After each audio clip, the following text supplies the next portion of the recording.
I stand before you today, a free man, no chains, no masters. The fourth day of rallies and protests on the streets of Los Angeles.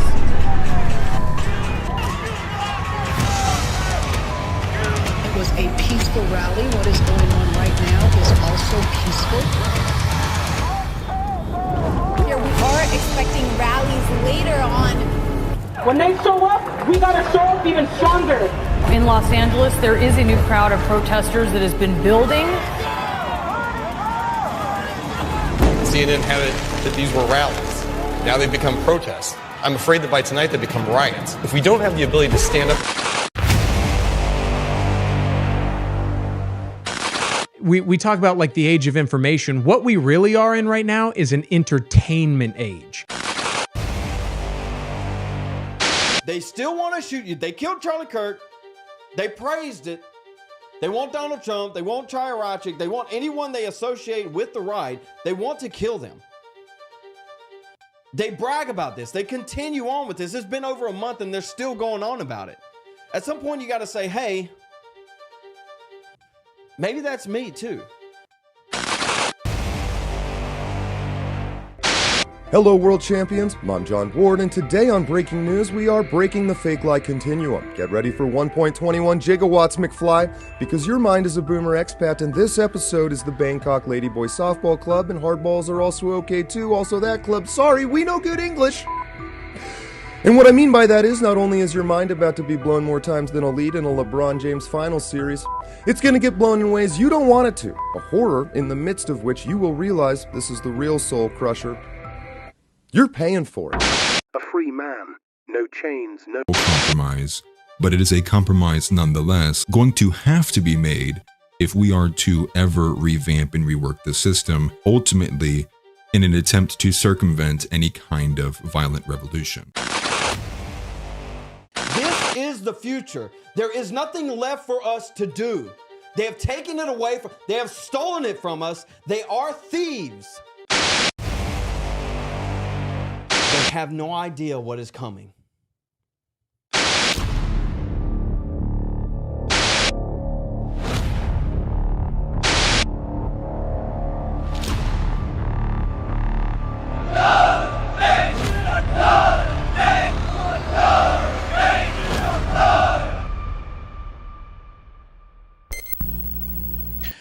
Ladies and gentlemen, welcome to a Sunday show with Nav. We have a solid panel for you today. You know, the same solid panel that we always have. Hopefully it gets a little bit heated again this week. We had a fantastic episode last week, and we're going to build on top of that. All right, we had the conversation going last week, it kind of devolved into Groyper versus Boomer, and me and John played the middle ground here a little bit. I think we have Chuck.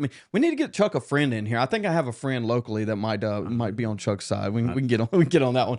But no, we appreciate y'all for being here. And then you have obviously Josh and Atlas on the Groyper end, and so we're gonna kind of dive deeper into that conversation. What does victory look like? Is victory possible? What path can we take to get victory, or is there multiple? I don't know. We're gonna have that discussion today. That's what we're trying to do here. We're trying to build into the revolution. The revolution could be incremental. It could be acceleration. It could be the revolution outright itself. Take up arms, Fed post boys. Go ahead and do it. It's okay. You won't get sent to the prison. We don't know. I don't know. Maybe you do. Just be careful out there.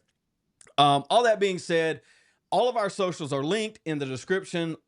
Please go follow everyone that is on this panel. We are trying to build something together, and as we grow, we will continue to add more people onto this. And on top of that, our merch guy just added another shirt to the merch store. So go ahead, check out the merch store. That shirt, I think it says, hold on. We're going to win. We're going to have fun doing it. That's what we're doing here. We are having fun. I want to introduce you to the panel real quick, and I'm going to toss it to Atlas. Go ahead and get us started with this one. So we have obviously myself, is it top left? Yes. top left. Josh, top right, is in studio with me. And in studio with John Ward, bottom right, is also Chuck in the middle. And then Atlas is in Ohio, where actually, just to drop a little bomb on you, Vivek is actually losing in Ohio in the polling. Is he really? A R+10 state Vivek, the Indian, America First, is losing. So I read that earlier today. I was like, he was sending out tweets. He was saying, I need your donations. The polls aren't looking good. So that being said, maybe we can dive into that here in a second. That's probably going to play into the conversation today. Ladies and gentlemen, as we get into this, go ahead. Our super chats are open. You are welcome, more than welcome, encouraged even, to give us a little bit of money. All of that's going to go back into building NAV. Maybe not all of it, but the vast majority of it is going to go back into building NAV. So that's super chats. And then memberships are open also. Our first super chat ever is from Smelly Balls. Yeah, first super chat on this show. Gorp Report, dude, Gorp Report did solid showing last night. So let me put this right here. Nice. Smelly Balls. Josh is looking splendid today. Thank you. Don't I always? Thank you for the super chat. We cover up his face because nobody wants to see that Jew nose. I'll accept the Jew locks. I will Sunday. not the nose. Keep holy the Sabbath, gentlemen. Or was that yesterday? Which one's our Sabbath? I forget. Saturn Day? Saturday? Well, Jesus Saturday told me person or the a Sunday Sabbath, person? the Sabbath was made for man, not man for the Sabbath. So, all that being said, we'll go ahead and give it to the one kind of running the show today, Big Man Atlas. No, so today's show is a continuation of what we kind of discussed at large last show. Now, this is the 3 paths forward. And so a lot of this is the fact that no matter where you are, even left wing or right wing, these conversations are happening, and they're happening in the vein of what is the path forward. And if you zoom out from that, the idea there, or the base premise, is the fact that no matter what side of politics you are on, there is a recognition that something has to change, that things do need to change. The argument here, though, is about what the rate of change needs to be. And so you have 3 factions, really. And the accelerationists actually exist on both sides, both left and right. The incrementalists kind of exist less so on the left-hand side, more so on the right wing. They kind of make up the majority of the GOP and the kind of current MAGA status, if you will. And then you have those on the fringes, even on both left and the right, that are in the revolutionary camp. And that's what we are exploring today. Now, accelerationism is one that kind of sits in an odd position, because in terms of its political usage, it's not really ever been tried to a full effect, or in like a sense that we would want to from the right wing perspective. It's been tried out in different left wing perspectives, but in terms of capitalistic and autocratic scenarios, accelerationism has been tried multiple times and largely to successful points, especially if you look at the way that Singapore handled its capitalistic barriers, if you will. And then revolution is one that's also unique because its nature is not the same as the other two. When you talk about revolution, there comes the caveat of the way that you talk about it.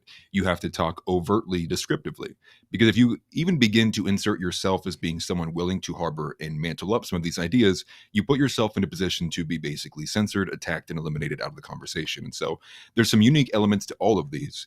But we can even start with incrementalism, because I think it's the one that most people understand, but maybe don't look at it in that right framing. And that would be exactly the fact that incrementalism is exactly what it sounds like. It's baby steps at a time, but even more so, baby steps even when the circumstances that you're getting to are unfortunate. So I have a quote here from Julius Evola. Now, Julius Evola was not seen as an accelerationist during his time, but when people looked back, there are a lot of individuals like Julius Evola who are looked back, hindsight's 2020, as accelerationists. And so Evola largely had a lot of statements. He was an Italian. He was in a lot of writings, was recognized, and more so came to light in the early 60s. I believe 1961 was his writing really started to take off. But here's a small snippet and a quote from Julius Evola on accelerationism. He says, "When a cycle of civilization is reaching its end, it is difficult to achieve anything by resisting it, and by directly opposing the forces in motion. The current is too strong. One would be overwhelmed. The essential thing is to not let oneself be impressed by the omnipotence and apparent triumph of the forces of the epoch. These forces, devoid of connection with any higher principle, are in fact on a short chain. One should not become fixated on the present and on things at hand, but keep in view the conditions that may come about in the future. Thus, the principle to follow could be that of letting the forces and processes of this epoch take their own course, while keeping oneself firm and ready to intervene when the tiger, which cannot leap on the person riding it, is tired of running." And that is from Ride the Tiger, a survival manual for the aristocrats of the soul. And so Now, while Julius Evola is not an accelerationist to the fullest degree in terms of wielding the inside systems and basically maximizing them to their end, he was more so of the accelerationist in terms of, why don't you take your hands off the wheel, let things run their course, and when you find an opportunity, step back in. And that seems to be, there's two kind of varying elements in accelerationism. Not to get too long-winded here, but that is where I actually currently sit. And I think I do represent, and I would imagine Josh is probably there too, a lot of where the Groypers are at is in a position to wield accelerationism if we aren't going to get the incrementalism that we so desire. And so just a short example of that would be like what we saw during the last election, when it became very apparent that the two lead options on the table were both compromised to a certain degree and for different reasons. Nick Fuentes was willing to wield his entire audience, and no matter, you can argue how big it would have been then, to either withhold from voting entirely or to vote for the opposition. And that would have been a use of a mechanic of accelerationism to basically, the idea there being, force the opposition to win, to get to get your side to realize how far from the mark they are. So there's different elements. You can be accelerationist in terms of whole ideology. You can be acceleration in terms of piece and parcel, in terms of mechanics to use. But that's where I am. I find accelerationism to be the path forward. And I'm sure the guys here on the panel would open it up to disagreement. But that's where we are. Who wants to ready, set, go? You won the argument. So we have accelerationism, we have incrementalism, and we have revolution. So you're saying accelerationism. Just tell me quickly, what's the difference between that and revolution? So accelerationism is using the systems on the inside to meet their end, right? So basically maximum pressure. So in that sense, it would be letting Kamala win because you know that she's going to annihilate the system. She's going to force things to break down. Where revolution is circumvental, it's on the outside. Revolution says we're not going to worry, we're not even going to bother ourselves with the system. We're going to just fight these people. Can we separate active accelerationism versus inactive accelerationism? Like you were talking about, Evola was a more of inactive acceleration. It's like just allow it to do what it does and then capitalize on that relative to or contrasting an active accelerationism would be voting for Kamala herself, right? Well, increasing that acceleration. In the comments, the Saint Berserker is thinking about it the way I am. Revolution to me is violence. Yes, yes, I would agree. Accelerationism is not, right? So there could or could not be. Go ahead. Go ahead, Josh. Well, there could or could not be violence inherent in accelerationism, but it's not an necessary feature of it. You know, like when you what are we accelerating towards? Basically, chaos. There's going to be riots. And so there's violence kind of baked into the cake. But revolution is basically overthrowing, which entails. So I was thinking about these. I was trying to run through all this. These discussions that we're going to have today. And I think eventually what we're going to get to is, it's not are you an accelerationist, inactive or active? Are you an incrementalist, or are you a revolutionary? I think it's to what degree are you each of these, right? And so you can be an active accelerationist and a revolutionary at the same time, just not full 100% of acceleration. Yeah, no, I'm not trying to throw an anchor around our legs before we even get started, but I think it's important that we're talking about the same thing when we say these three different terms, or else we're not really going to get anywhere meaningful. So to me, accelerationist, so that the country is a house and it's on fire.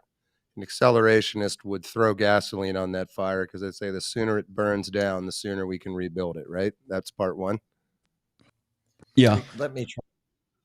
And then the revolution would be you're having a fist fight in the front lawn of that house while it burns down behind you, and you don't really fucking care about the house. Is that right? Let me take a shot at this when you're done. Yeah, hold on. We got a super chat. Chuck, I'm gonna give it to you because I think this is what you're gonna try and do. Super chat says this is too confusing. The Pasty Boy says this is too confusing. And I kind of agree with him. How can we simplify this to have a discussion today and come to a conclusion? Thank you for the super chat. All right, let me get a shot at this. So incrementalism would be kind of the Ben Shapiro, Mark Levin element. They want to try to solve these things, which was the article that was in American Thinker, one of the primary points. They want to try to solve what is an ideological crisis in America using our standard political process. Like, we can still elect the right president. We can have if we get the majorities in the House, we can move legislation forward. Okay. We can solve our problems politically, which we can see we can't. So accelerationism is the next step, when it says we're giving up on this process that we've always tried to do over and over again. So what we're going to do is we're going to try to bring about a failure in this system. And we're going to try to accelerate that failure, accelerate that breakdown, so that we can all see, hey, this system isn't working. We've finally come to a point where we're going to say, we're done trying to do the standard from the past that hasn't worked. And then revolution becomes the final step, when we say accelerationism isn't working. We cannot get where we need to go. So now we're going to burn it all down, and we're going to start over from the rubble. Okay. And I think that fairly sums up where we're at. So of these three categories, the only one that still believes in the system is the incrementalist, right? Pretty much. Yeah. I guess you could argue maybe the revolutionary does, but that the system, certain revolutionaries think the system is corrupt, and for example, the boomers, they love the Constitution. So you could argue, some boomers could argue that the Constitution is something worth preserving, but the way it is being handled and the people in charge of it now are not upholding it properly. So we need a revolution to overthrow them and get actual constitutionalists in the system. So it's not necessarily getting rid of what is in there, but more often than not, that ends up being what it is. Would an inactive accelerationist not to some degree believe that the system is doing what it's supposed to do?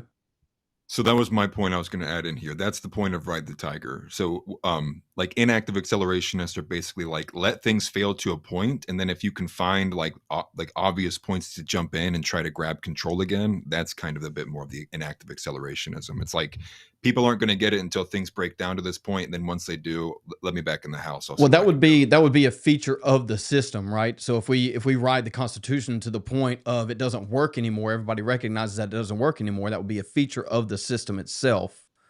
Or you could call it a bug, but regardless, it's some degree of belief in the system. Right.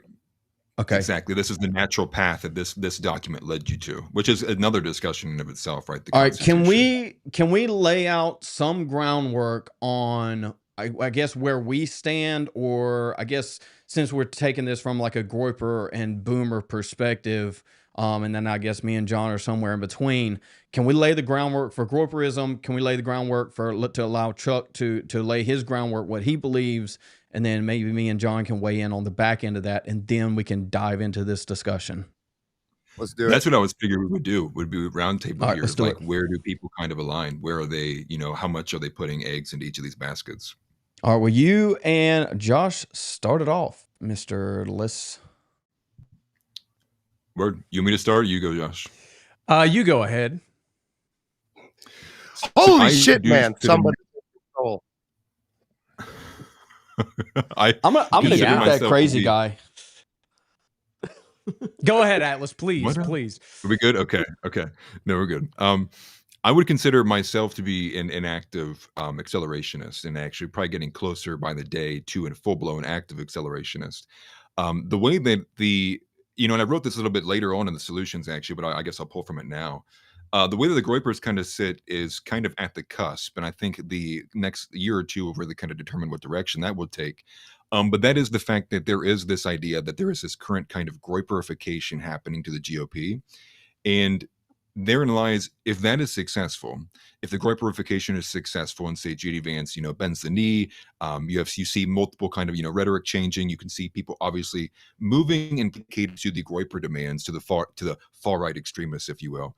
Then I think then the Groypers will be in a unique position to then go back to incrementalism, because then if we're starting to get our ideas and representation and the actionable policies we would like to see, then you would kind of see a slide back to incrementalism, because we'd be marching in the steps in the right direction. However, if that fails, and however form that may take place, say the Groyperification is unsuccessful, J.D. Vance is staunchly exposed to it, they want to do this excising with Ben Shapiro, Mark Levin, they say they successfully get us out of the conversation, we lose influence. then I would imagine you would have this kind of larger demographic of groypers who would then say, you know what, Newsom 2028. They're going to say either we're going to withhold our vote entirely to send a message, or we're going to vote outright for the opposition to hurry along this massive loss of the GOP to kind of, get our ideals across. And so that's kind of like where the groypers, I would say, are at. They're kind of in a unique position where it's going to determine really what happens in the next year or so. Right. And I would say my stance on it essentially is I'm a circumstantial incrementalist that may or may not lean into inactive, what's the word? Accelerationism, inactive accelerationism, where I don't know if Nick Fuentes and the groypers are even considered inactive accelerationists, but it depends on like I said, it depends on the circumstance. So for example, Nick Fuentes talks about become powerful, seize the system and take control of it, which does kind of align with incrementalism. And that's where I stand on it, is I think this is the best way to move forward. But if there is still subversion from the right wing, if there is still these obstacles being put forward by the Republican Party, then this is when we sort of dip our toes into inactive accelerationism. We're not going to vote for Kamala Harris, but we're not going to vote for Donald Trump, and then just see what happens. Now, he did, as you mentioned, Atlas, he is basically threatening to go into active accelerationism if J.D. Vance denounces the groypers, if J.D. Vance denounces their tenets, the groyper tenets of America First. So again, I think it's circumstantial, but I do think that the systems in of itself, I know we bash the Constitution all the time, but I'm not an anti-constitutionalist, but I do think that this boomer obsession with it is flawed, and that the system can still be saved at this point, but I'm not as certain about that. I could be convinced otherwise. All righty. Anything else to add to that, Atlas, before we jump? I think that's probably a pretty accurate depiction. I guess the only thing I would add too is, because I don't think there's anyone here that represents that, but there is a faction of them, people to the right, even of the groypers, who are full-blown active accelerationists and are teetering on, Fed posting revolutionaries. And so I think that faction does exist and should be outlined, acknowledged, I should say. I would probably fall under there. I'm a selective active accelerationist into revolution. Huge super chat from Stacking Coins. He must be stacking coins, not clipping them. I don't care what your definitions are, revolution or to die. Also, let's go super chat. Super chats are What's open. your badge number? I guess to toss mine out there since I'm on screen, I am somewhat of an active accelerationist. Not fully, obviously, and then also I think what necessarily comes with that is revolution. I think the only answer is violence to some extent at this point. I'm not going to get as long-winded as they are, so we'll toss it to Chuck. So the first thing I have to make a clarification on is, theoretically, I'm stuck between Gen X and a boomer, but I am not a boomer. Okay, and I don't have a boomer mindset. You're our boomer, Chuck. Okay. Hold it, but what you're going to find for me, and you're going to find me exceptionally frustrating, because I made a decision in my life a long time ago that I was going to do to carry forward and exemplify the mindset of the greatest generation that I grew up with. You'll find me criticizing boomers at length, because I think they're generally vermin as a generation. They were one of the most destructive generations in America, and they set the groundwork for where we are today. So you very rarely will you find me defending boomers. What you will find, though, is me defending really what I would call a traditional understanding of America. And, Josh, when you say the Constitution, it almost feels like you're saying the Constitution is a failed document. And I would argue the Constitution isn't a failed document. It served America well. What failed, and where I find myself today, is I've given up in terms of, well, I shouldn't say that. Where my focus is, we're in a divided America ideologically, and you have two worldviews that are antithetical that you cannot bring together. And I want to fight that ideological basis of that, because I think that that's where everything stems from. If you put me on the continuum of the discussion today, you're probably going to find me as an inactive accelerationist. I for the longest time for everything that I've written and everything that I've done, I've been saying for close to a decade or more than a decade. I've been talking about the ideological divide that we have in America, and that this is no longer, and it's in the article that I wrote about you guys that was on American Thinker that I don't know whether you guys read, in which I said, you cannot find political solutions to ideological battles. You can't. And I think that's where your frustration lies. So I'm concerned about the ideological battle, because ultimately this ideological battle is what tore apart. It tore apart Russia. It tore apart, and what ended up being the Soviet Union. It's the same battle that tore apart China, that tore apart Vietnam, that tore apart Cambodia, Cuba, and Latin America. And now it's come home to America. So that's where my fight is at the moment. John? I wasn't ready, Chuck. I was not ready for that wisdom. I wasn't. Fuck you, Joe Boo. Holy shit. There was a lot of interesting thoughts there. I think number one, I find it interesting, Atlas, that you said that if the Groypers have success, they will become incrementalists, which to me, without passing any sort of judgment, I swear, is interesting, because it sort of implies that whoever the system is working for becomes an incrementalist. So we said Levine, or however you say his stupid name. Sorry, I don't like him. I'll be honest about that. I understand. But thank you, Mark Levin. The people the system is currently working for tend to want to keep the system. That makes complete sense. The fact that if it worked for the Groypers, Atlas, and then you would want to keep that system, I don't think that makes you a bad person. But it does, I think, is the very thing that keeps us trapped in this cycle, that you will one day become the boomer that you now hate.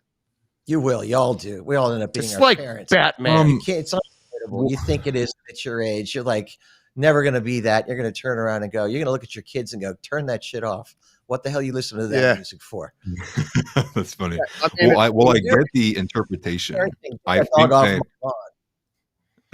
I'm already getting there. I'm getting old, man. What I would say is I think that's I would understand that interpretation. But the idea here, understand specifically Groypers being a Christian, America first, we want as little violence as possible, right? We want as little harm as possible. And so if the idea here is like, if we can recapture the lead, commandeer the ship that we should have been steering the last 60 years but haven't, then that is the best case scenario for us, right?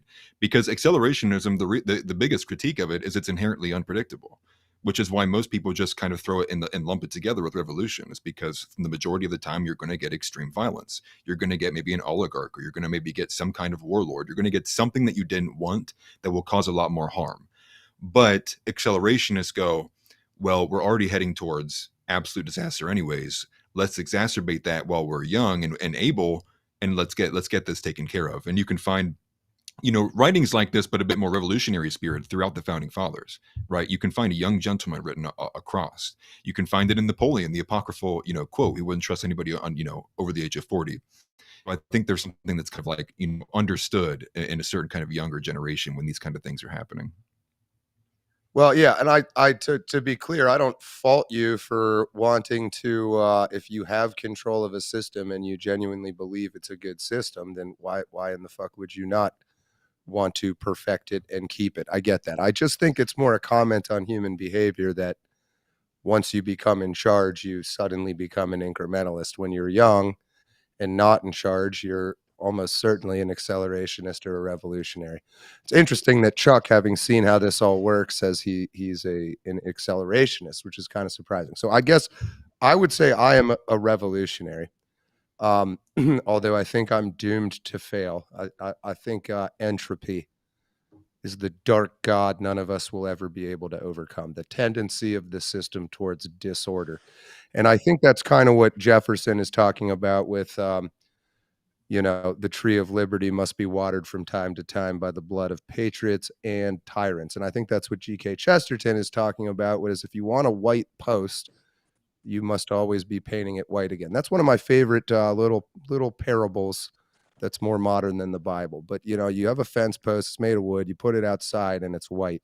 What's it look like 5 years later if you do nothing? So, doesn't fucking look white anymore.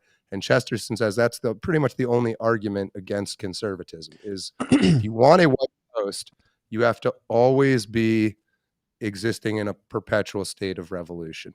well, I don't know that it's revolution, but there are two things. I think that example is really important, and I can tell you this because I lived through it, obviously, since Reagan.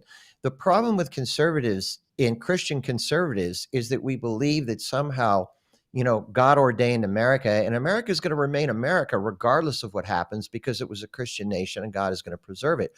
And we didn't, and I said this to you, Jeb, so many times. Back when we should have been fighting to keep things like prayer in school and the Pledge of Allegiance in school, and back whenever we could have had these fights, and we could have won them with far less acrimony and difficulty than to be here, we didn't make it. The people didn't make it. The boomers, which is where a lot of this came in from the 60s on, didn't make that fight. So consequently, we let too much stuff roll down into the hill, into your laps and everybody else's laps. So now the effort that it's going to take to get it back where you want is monstrous compared to what it would have been at that time frame.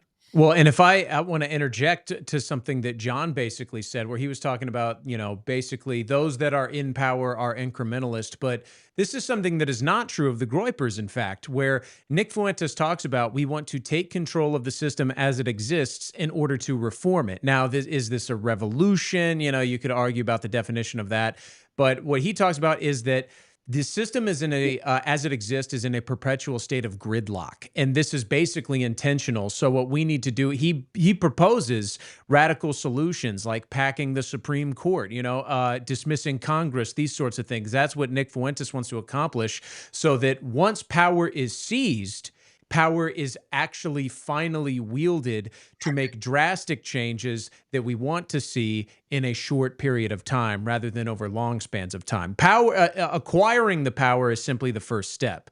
The incrementalism, once attained, is something that the Groypers do not support.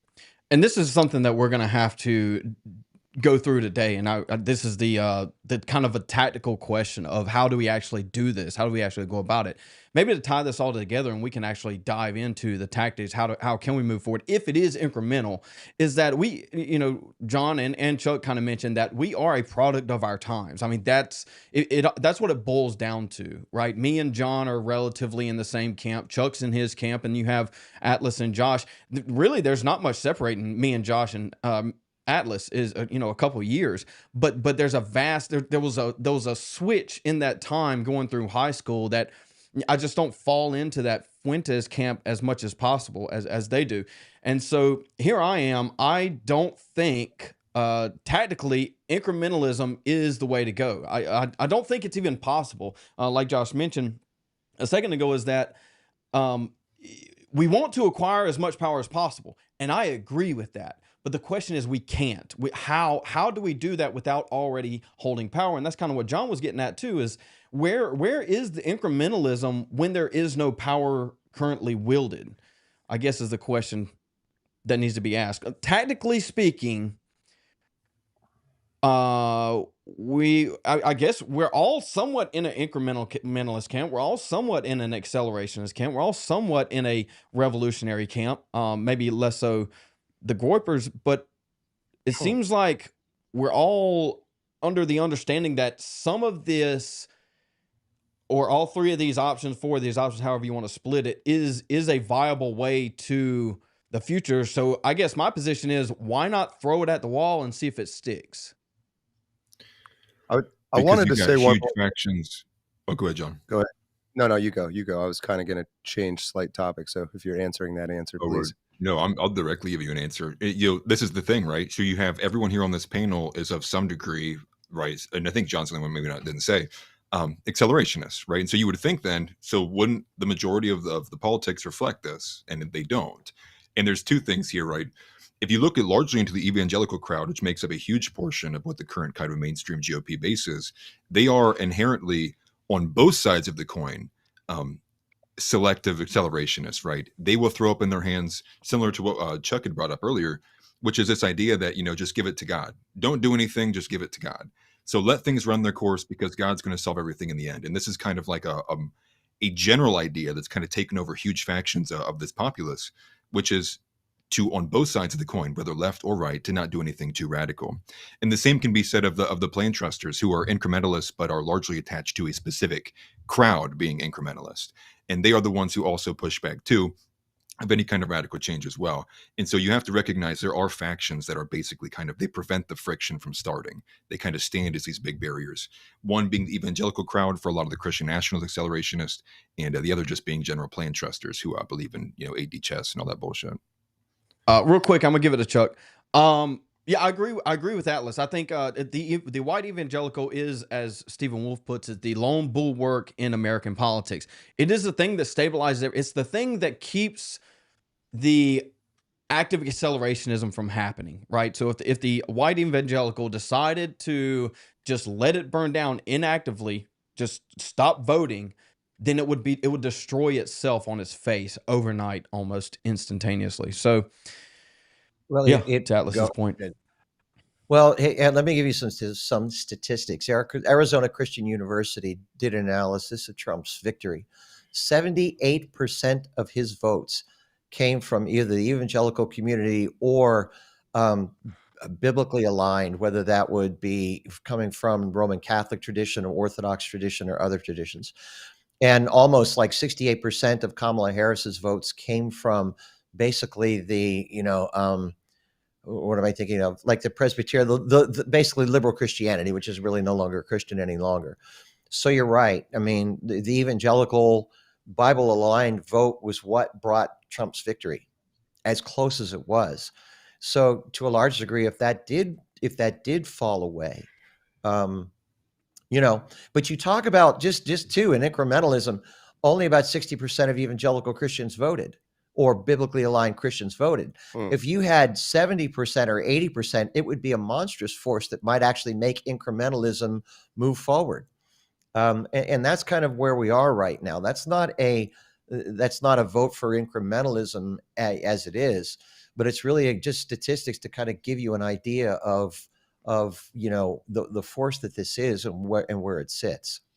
Well, if I could say, Chuck, I think that because this is something I hear all the time on the radio show I work for, which essentially is this idea that there's this what do they call it? The silent majority, the untapped voter that if they just read the right thing or watched the right podcast, they'd be so amped up that they would become active. And the truth is we can talk about these people all the livelong day, but we've been doing that for decades. And in order to truly activate people in those numbers that would be necessary, would take tragedies or drastic changes in the state of the country that would basically align with accelerationism.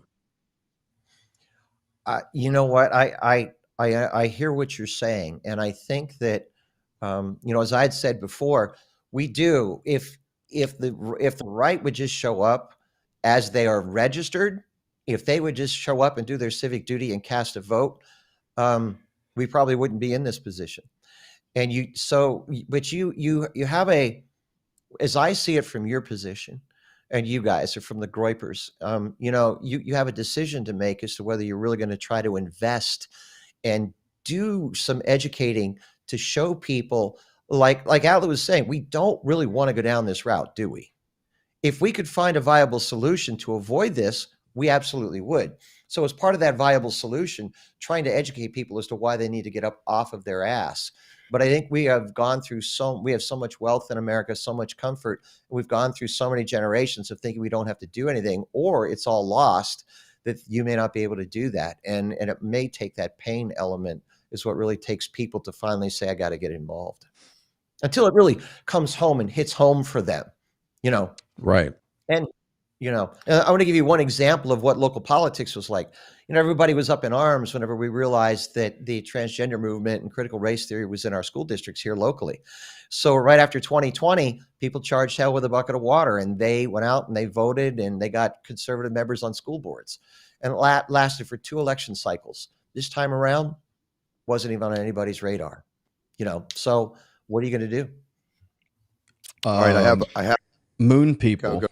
I don't know if y'all saw that interview we did with with the moon guy. He would go out to school yeah. boards and start mooning people, and then they would start suing him, or they would start like shutting him down, and he would start suing the school boards up there. Where was he up there in Pennsylvania? He was up there Yeah, in Pennsylvania. Sean Porter in Pennsylvania. Sean Porter in Pennsylvania. He was mooning school boards. They would do something, and he would sue him for millions of dollars, and it got all this publicity that that then the school board started the people on the school board started getting voted out because it got all the publicity. And so I guess where would you toss that? I don't agree with the guy's tactics, right? But the results, what am I supposed to do with that? Now I've made this statement before. When we win, that shit ain't happening.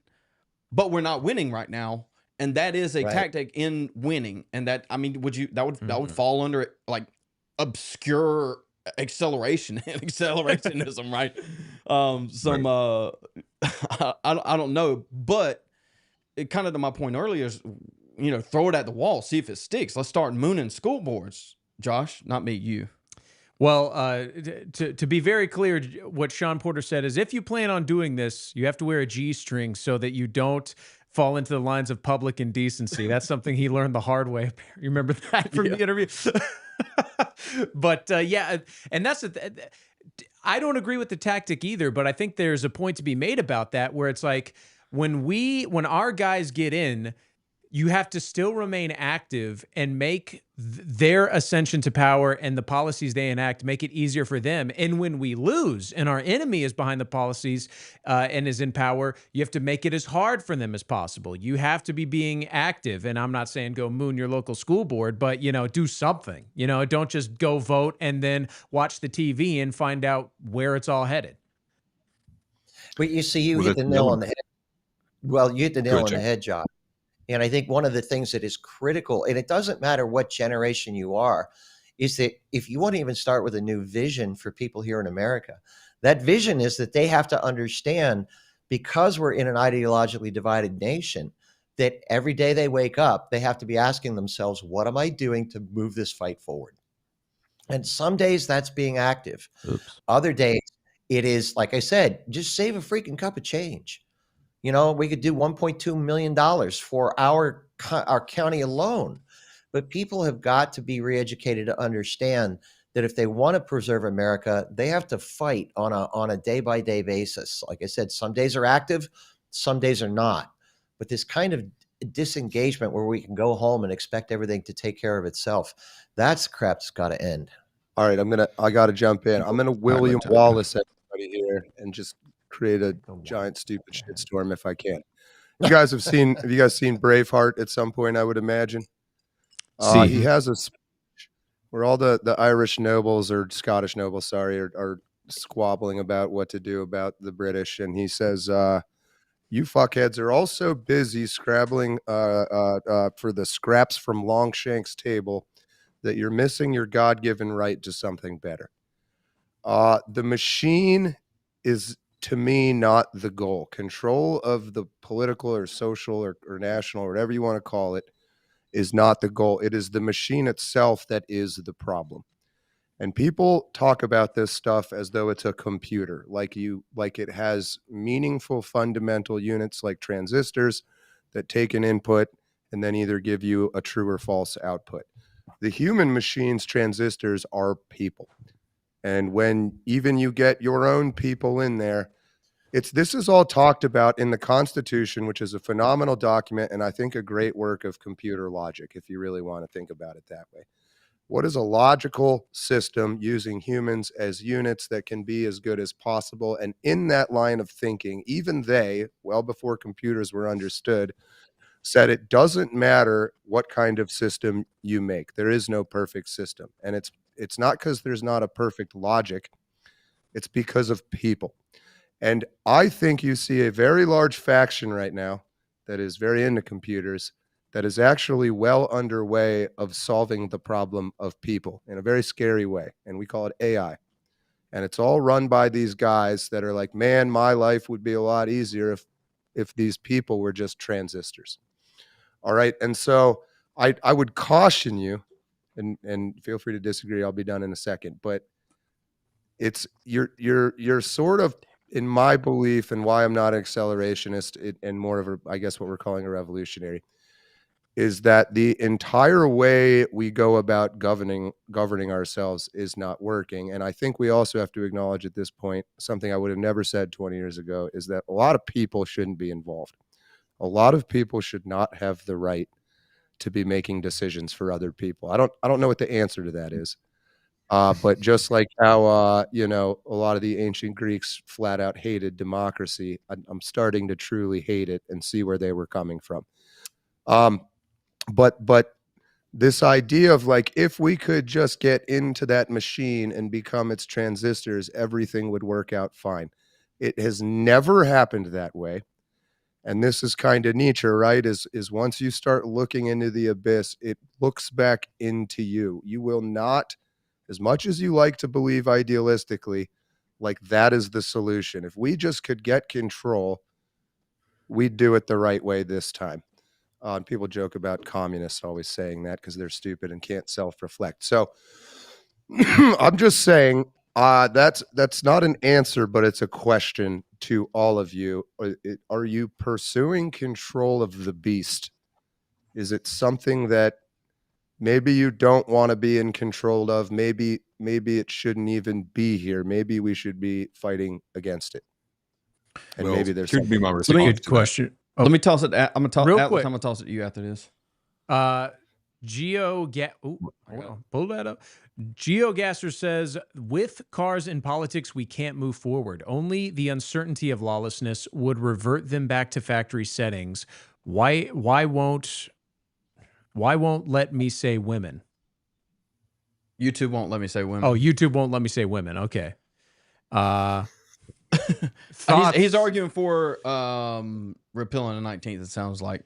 With cars in politics, we can't move forward. Only uncertainty of lawlessness will revert them back to factory settings. YouTube won't let me say women.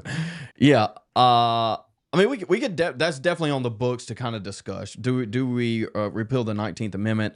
The only way to women's suffrage is to remove them from politics, I do believe. So, it's me.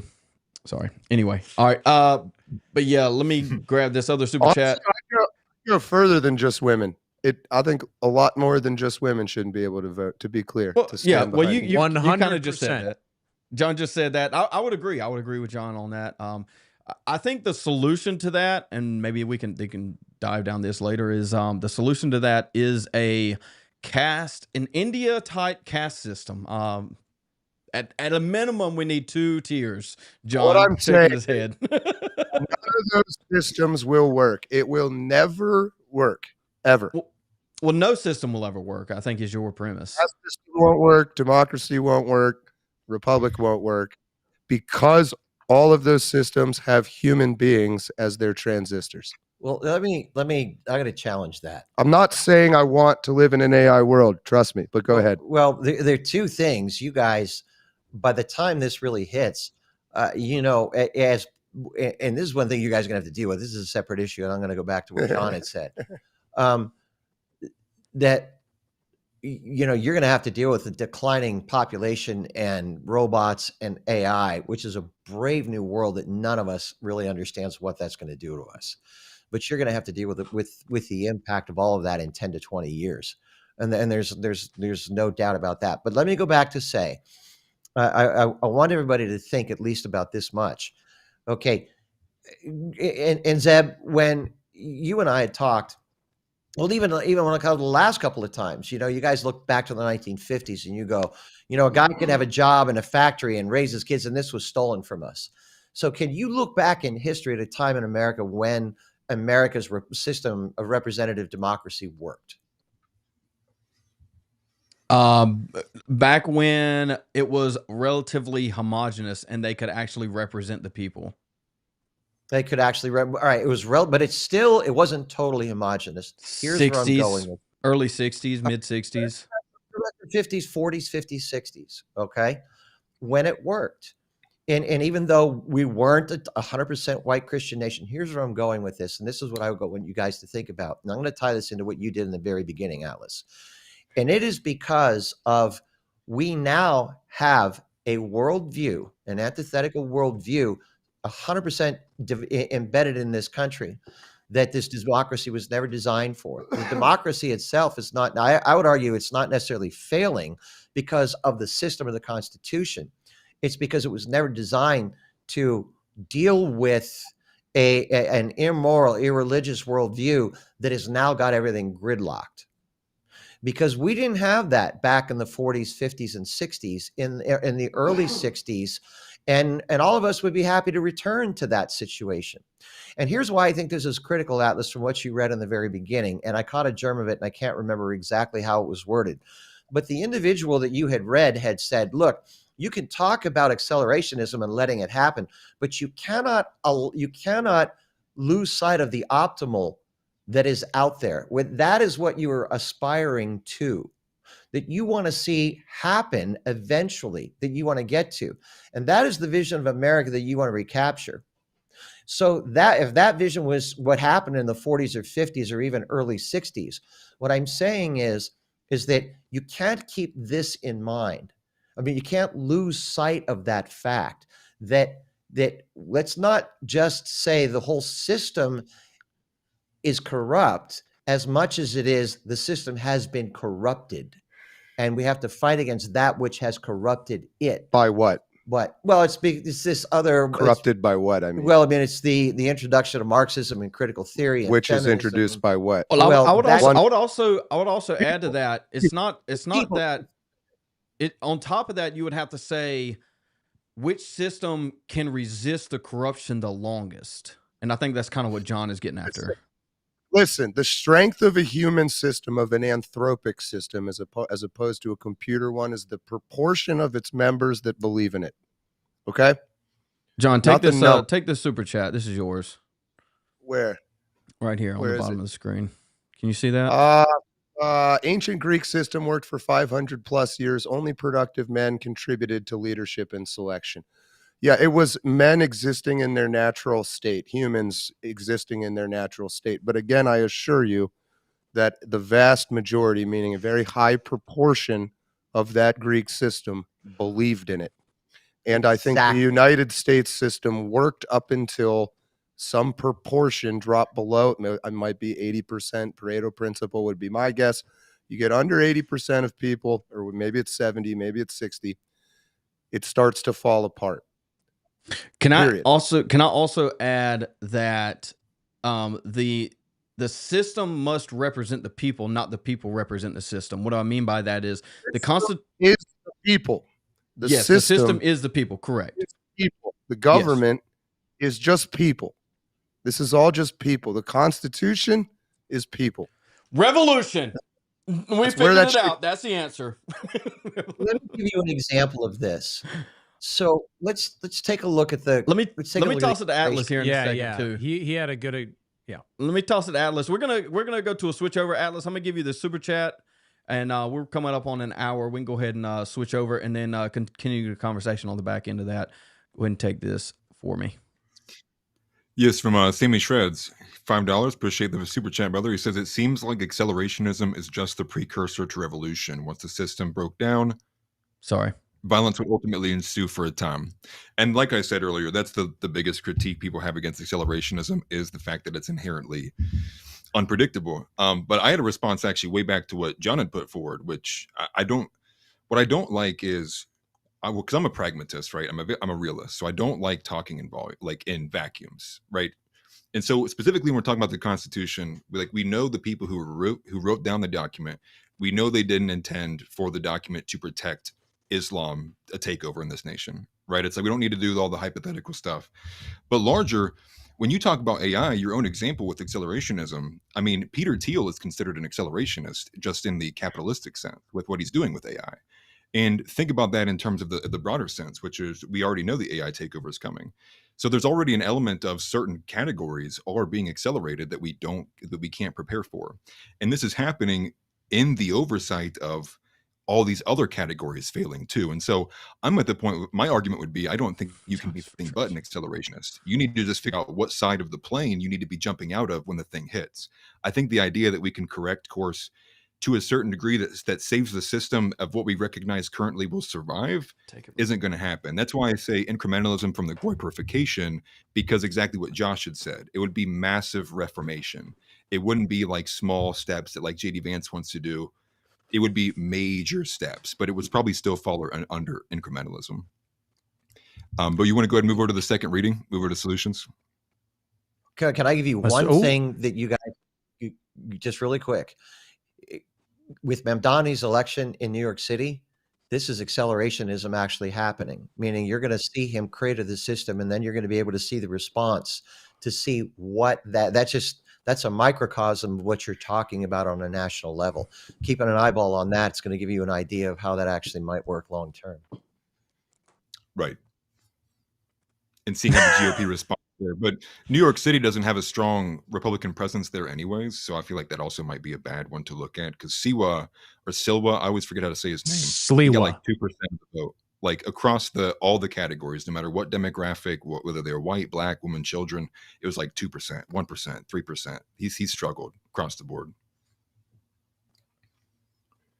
Are we moving on to the second reading that we're doing? Yes. Now? Yeah. Take second read. Well, if we can, let John finish his thought. He put something in chat. Let John finish his thought, and then we'll go to second reading. Well, I wanted to, because I got cut off slightly. I'm not bitching or anything, but I was not advocating for transhumanism. I was not advocating for letting AI take over. It's the trade-off. Here, I'm telling you, this is what's happening, is that really, really smart, logical, autistic type guys, who are probably also mostly gay, have realized how much easier their lives would be if, instead of calling us to get shit done, they could just talk to an AI and it would be an extension of their will. That's what they want from the slaves. They want people that can do the shit that they don't have the time to do, the way they want it done. Let me finish your thought. Let me put okay. Finish your thought. Finish your thought. Finish your thought. Finish your thought. Well, the anthropic model based on humans is what I would prefer, but there is a lot of stochastic, random, terroristic, horrible things that you have to accept in order to live in that world. The old, why would God let a baby be found in a dumpster? Because it's fucking better than being inside a computer, I promise you. I promise you. That's called free will, something I believe very strongly in, and I think is hugely important and is a very, very, very, very, very high level logical concept that makes all of this work. And so that will go away if these they want to reproduce, but they want to use a little machine incubator that they put their gay genes into that makes more gay Peter Thiel. That is what they're doing right now, and it's insanely sinister. You even see the interviews with Peter Thiel where you go, "Are you the fucking Antichrist?" And he's like, mate, I think it's even occurring to him. So this arbitrary pursuit of technological innovation is not what we're here to do.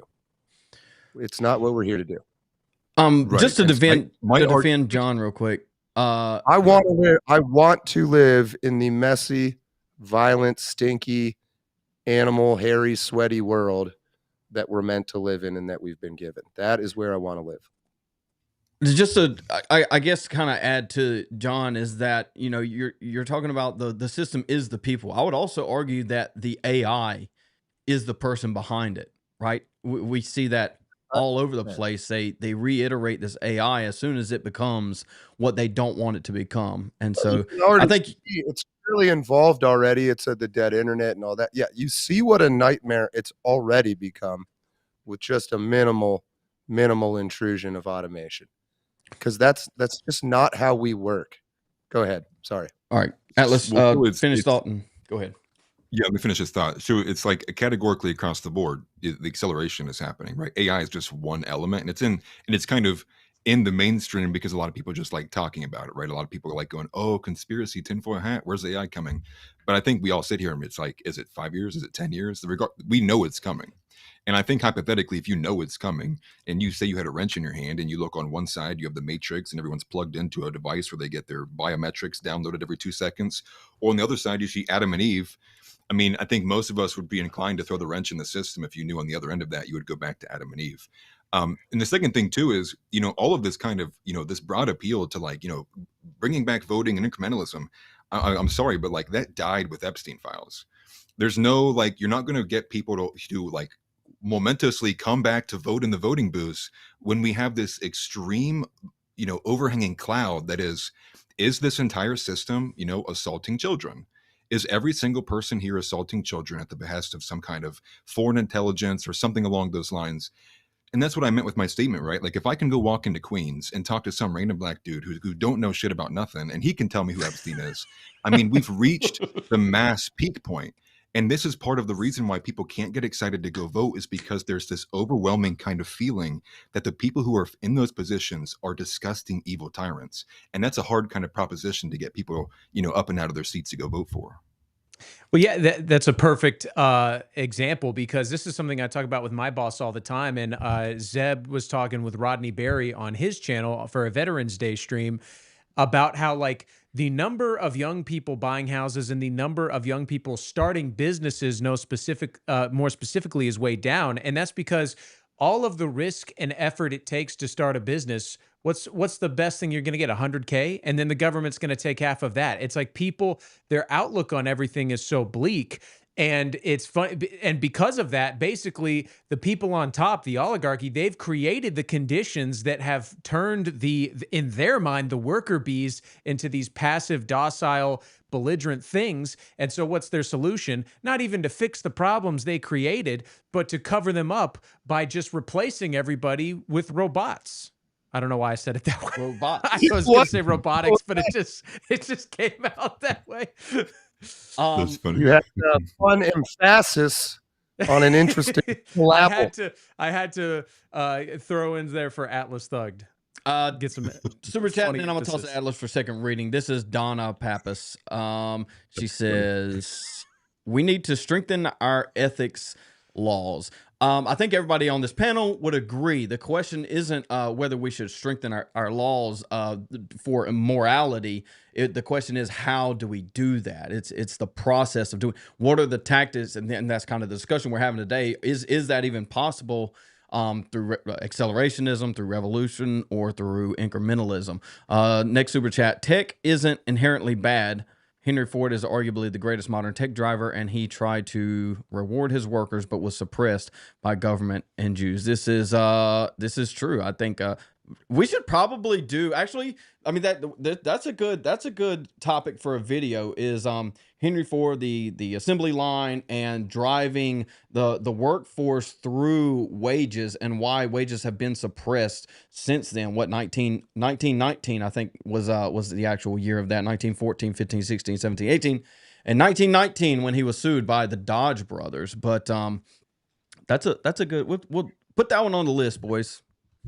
Here's the segue into the second reading for Atlas this way. But I think what we've lost sight of is, again, wrong button. This is maybe dogmatic or spiritual here, but you are put on this planet in order to go on a personal human journey to transmogrify yourself, or use alchemy, if you will, as the way it's actually meant, that you are a piece of shit and you turn yourself into gold through action on yourself. So no, I agree. Technology is not inherently bad. I'm not saying that either. But I think it'd be hard for all of us to answer, like, what is the point of us all being here? That's kind of the best I can do to answer it. You're supposed to go on this wonderful adventure, as Charlie Chaplin says in that great dictator speech. First video I ever put on YouTube is pretty much the summation of, for the most part, my beliefs, where he says, don't listen to these men with machine minds and machine hearts. So yeah, I don't care if there's spaceships, if it's helping me go on my personal alchemical journey to make something decent out of my imperfect form, which it is, and which all of ours are. But that could be, as he says, a wonderful adventure. It's not. I think the most recent in history group of people that tried to look at it this way is this the American founding fathers is what they were doing. So again, they said the fundamental unit is a person, freedom is important, and your goal is to pursue life, eat food and sleep and drink water first. You got to do that. Then liberty, the freedom to make choices, and then the pursuit of happiness. Have fun. In that order, which is, I think, brilliant and genius. But I'm done. America. Let's go on to the second reading. Yeah, no. So to set this up, actually, we kind of did a poor job in the opening segment, which is the fact that I do believe there is an elephant in the room, and that is, who is the faction that's kind of wielding the most of this revolutionary spirit. And so a couple recurring concepts we'll get into in the second reading is the idea of the revolutionary spirit and what really can you do with that once the revolutionary spirit begins to set in. And so to go back before I do get into the reading, just a small portion here, the elephant in the room, and the reason why there are many who are full-blown moved to the position of revolution and have the revolutionary spirit is because they do believe a foreign nation controls us. They do believe that there is a hostile takeover that's been embedded throughout multiple, categorically, again, I hate to use that word a billion times, across all facets of government, also across the think tanks, across all of the donors, across all of the, tech. You can go into all these different areas. And that's why you have a revolutionary spirit. You have people who go, accelerationism is not going to work, incrementalism is not going to work. The only thing that's going to work is we blow this whole thing up. So with that being said, going into the second reading, this is from John Adams to Hezekiah Niles, February 13th, 1818. The American Revolution was not a trifling nor a common event. Its effects and consequences have already been awful over a great part of the whole globe. And when and where are they to cease? But what do we mean by the American Revolution? Do we mean the American War? The Revolution was effected before the war commenced. The Revolution was in the minds and hearts of the people, a change in their religious sentiments of their duties and obligations, while the king and all in authority under him were believed to govern in justice and mercy according to the laws and constitutions derived to them from the God of nature and transmitted to them by their ancestors. They thought themselves bound to pray for the king and queen and all the royal family, and all the authority under them, as ministers ordained of God for their good. But when they saw those powers renouncing all the principles of authority and bent up on the destruction of all the securities of their lives, liberties, and properties, they thought it their duty to pray for the Continental Congress and all the 13 state congresses. There might be, and there were others, who thought less about religion and conscience, but as habitual sentiments of allegiance and loyalty derived from their education. But believing allegiance and protection to be reciprocal, when protection was withdrawn, they thought allegiance was dissolved. Another alteration was common to all. The people of America had been educated in an habitual affection for England as their mother country. And while they thought her a kind and tender mother parent, erroneously enough, however, for she never was such a mother, no affection could be more sincere. But when they found her a cruel beldam willing, like Lady Macbeth, to dash their brains out, it is no wonder if their filial affection ceased and were changed into indignation and horror. Now, I won't go ahead and read the rest because I think that paragraph I just read is the one I want to make the broadest point on.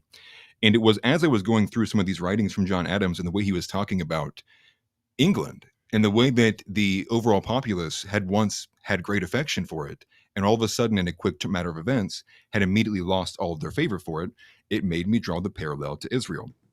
And so I wrote this section as viewing Israel as modern day England and all of the parallels that you can draw from there.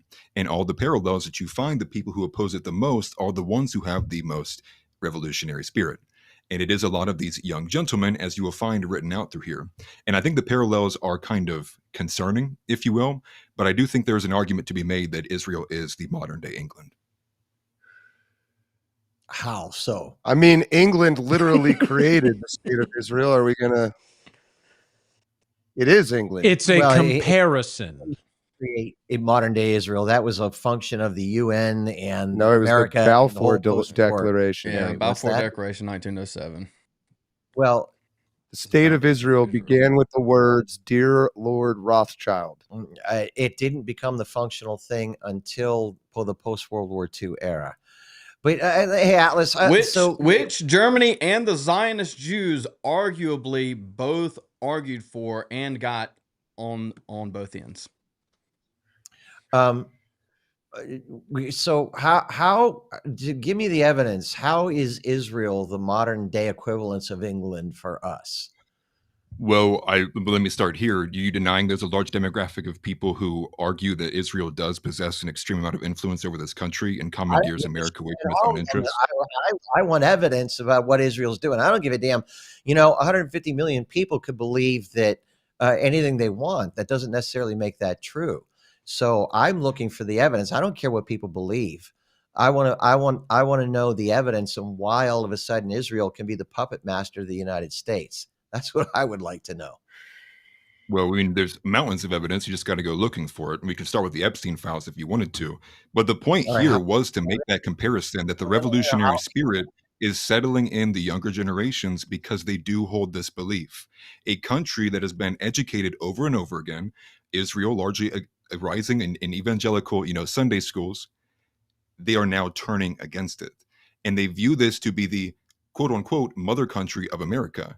They view Israel across the pond to be this foreign nation that does not have Americans' interest at heart. That's the comparison I was making there.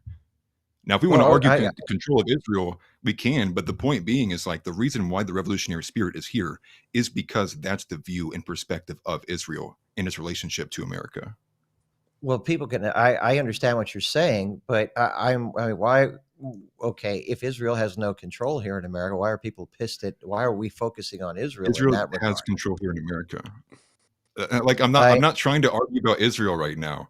Like we can if you want to. The point here is like I don't understand why you're trying to deny that. There's a I mean, huge demographic of people between both the Groypers and even people further to the right of them that hold the belief that Israel has immense influence and control over this nation. Now you can say they're wrong, but that doesn't make them disappear. Right. So I like the totally. point being is the And I, revolutionary spirits coming out of this camp because they find it to be a hostile takeover. That's the comparison. okay, so I totally hear what you're saying. I would look at anybody. I don't care who you are, and I don't care how many of you are, and I don't care what you believe. But if you're going to say that somebody has a hostile takeover going, and that is going to, in theory, justify a revolution, you're drawing parallels between what we did with us in England and now us in there. I'm going to challenge people back and say, you've got to show evidence for that. You've got to show not only just a little bit of what I think or I believe, or the connection between an Epstein file, really, because of what it sounds like. You're saying is that Israel's the puppet master to America. Correct. And I was looking at people going, show me the evidence. All right. Show me the evidence that Israel's pulling the strings for Donald Trump. So Chuck, just to jump in on Atlas's point here, I think what Atlas is really getting at is it doesn't really, for what we're talking about today, matter whether or not it's true, but that it is important to acknowledge that this is where young people are. But if you do want to get into that, we can. And essentially, I will say that it's a like I get where you're coming from, but it is a little bit dismissive to just say, well, show me the evidence. So if we want to get into that, we can talk about how a lot of high-ranking positions, both in the government, in finance, and Hollywood, are basically held by Jews. It's Jewish people in those positions. I forget the name. I'm terrible with names, but there was a high-ranking official in the Trump administration who was fired because he was basically taking orders directly from Netanyahu. And at the end of the day, this shows that not necessarily there's like this cabal of like, that there's this like underground upside down pyramid where they meet and like shake their hand, but like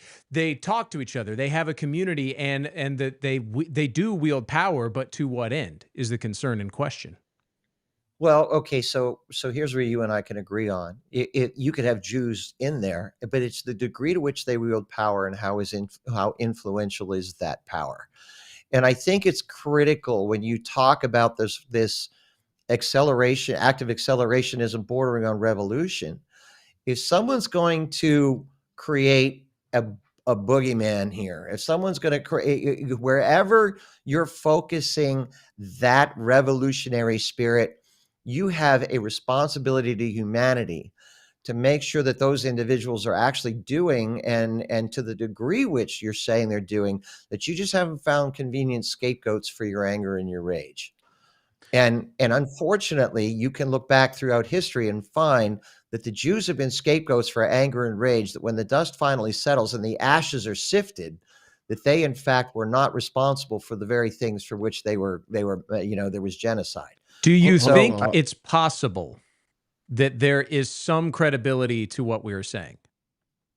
No, he doesn't. And I read his article in American Thinker. You labeled women, Jews, goats, blacks. You basically put every identity group in there and said they're all used as scapegoats, which means what? It's all white people's fault.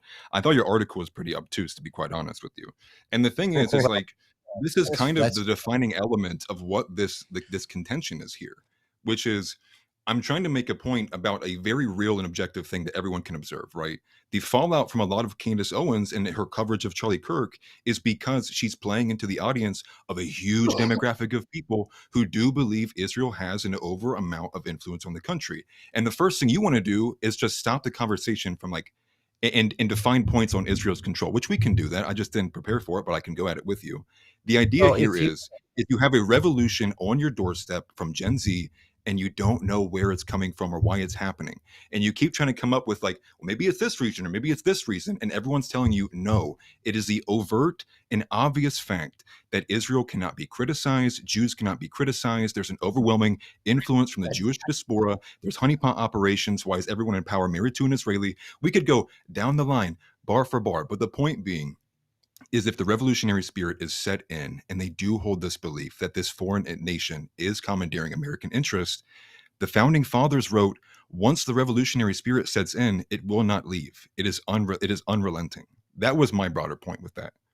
Well, I understand. And you know what? And maybe what we should do. Chuck, I want to try to convince you. All right. I want to tell a story. Well, let me respond to what he said, because here's my point. And, you censoring me, Chuck? What's that? Did you just censor me? You're gonna get censored. All right, can I go after you though? All right, I don't care. It's after that, ask Zeb what he wants to do. Okay, and I think Atlas, what you just said exemplifies the point. What I really hear you saying is, well, people are pissed at Israel, and you can't. They're pissed. And you said we could talk about the degree to which Israel has control within America. And this is my whole point. If you want to sit down and line out to me 100 points where Israel is the puppet master for the United States, then yeah, let's talk about revolution. But just because a large number of people believe that doesn't necessarily make it true. And that's the broader point. And you even said it so yourself. Well, we could debate whether this is, well, then we should debate it. Because I'm personally not going to sit there and let stuff like that get tossed without it being challenged. Because if it's true, then it should be defended. And Nani would defend it by saying, I agree with it.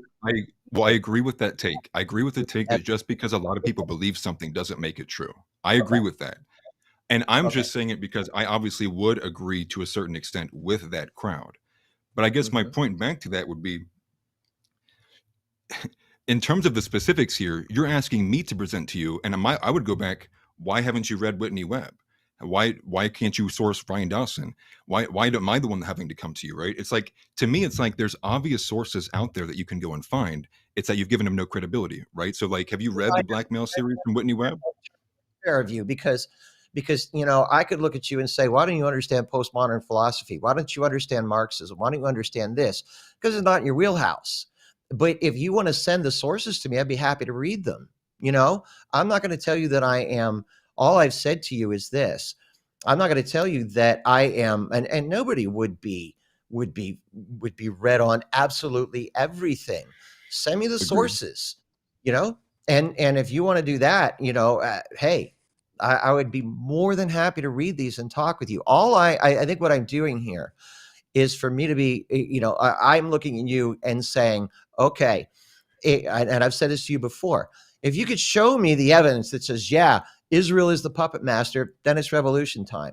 All right. I need to see all of the evidence. Here we go. And to be able to talk about that there. I'm going to do it. I agree that we get lost in the weeds when we start throwing back debate sources show. At it. When we start exchanging sources, we're not going to really get anywhere interesting.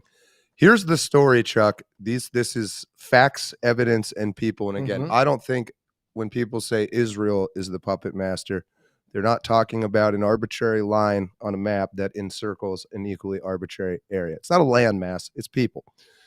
Amschel Rothschild started the Rothschild banking dynasty. He had 5 sons, the most prominent of which was Nathaniel. He sent them to 5 different European countries to create national banks. quickly, Amschel, the sort of patriarch of the Rothschild family, was what you call a court Jew. It's what they called them. The Jews who were known for being good with finance would get into the court of a European monarch, and they would run the finances. They would amass great wealth in their own lifetime, but that wealth would be taken away from them at the end of their life. So they were kind of bitter about that. Amschel is the first one, and no one really understands how exactly he did it. He kept his wealth, and he spread that to his sons, and he sent them to different major European monarchies, one being England, and that was Nathaniel. Nathaniel pulled off the greatest wealth transfer in human history, Nathaniel Rothschild, after the Battle of Waterloo, where Napoleon lost to the Duke of Wellington. Nathaniel had agents there. They knew England won because they beelined it back across. They took a boat back across the English Channel. They told him, hey, we won. He was the first one to know. He started selling everything he had in the stock market, making everyone believe that England had lost and all of England's stock was about to tank. So it was just and this is back when there weren't like regulations against this shit. Everything just went to zero. He then turned around and bought all of it. And that is how the Rothschilds became what we're calling the puppet masters of England. So therefore, I find it very interesting that when you fast forward to the state of Israel in the Balfour Declaration, it appears, maybe less evidence, but now it's circumstantial, that it was created on behalf of Lord Rothschild.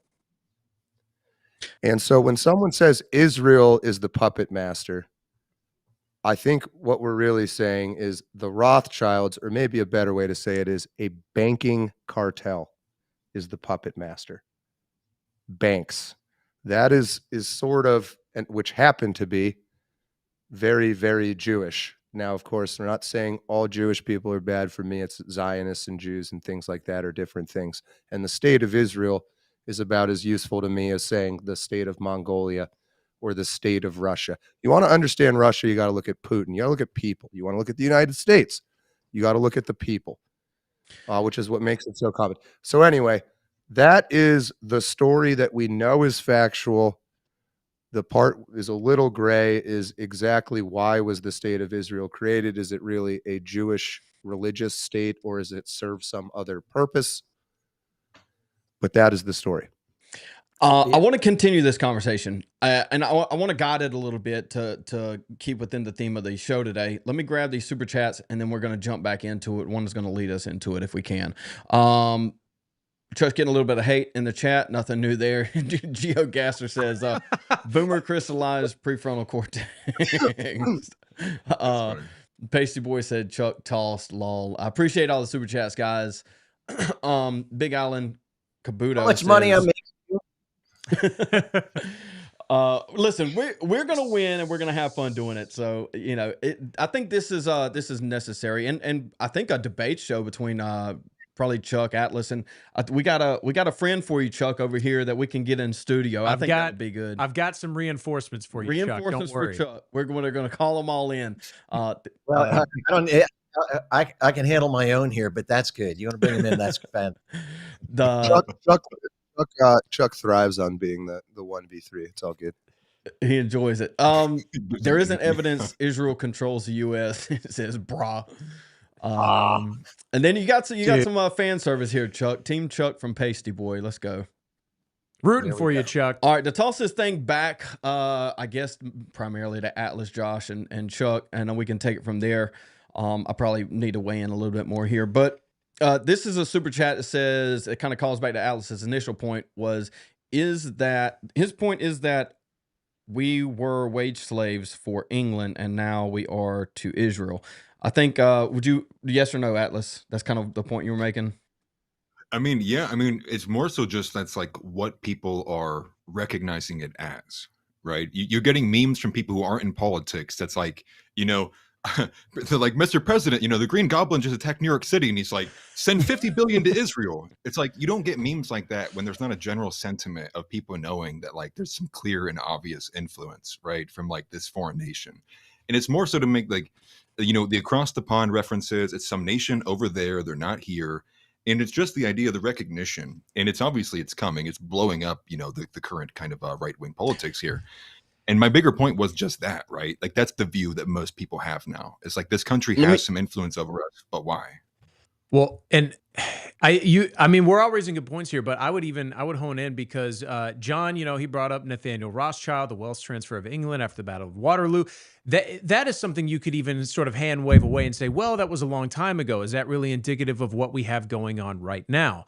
But I would argue, just to kind of say, so Chuck's asking, where is the evidence? I'm going to bring it down to something really specific.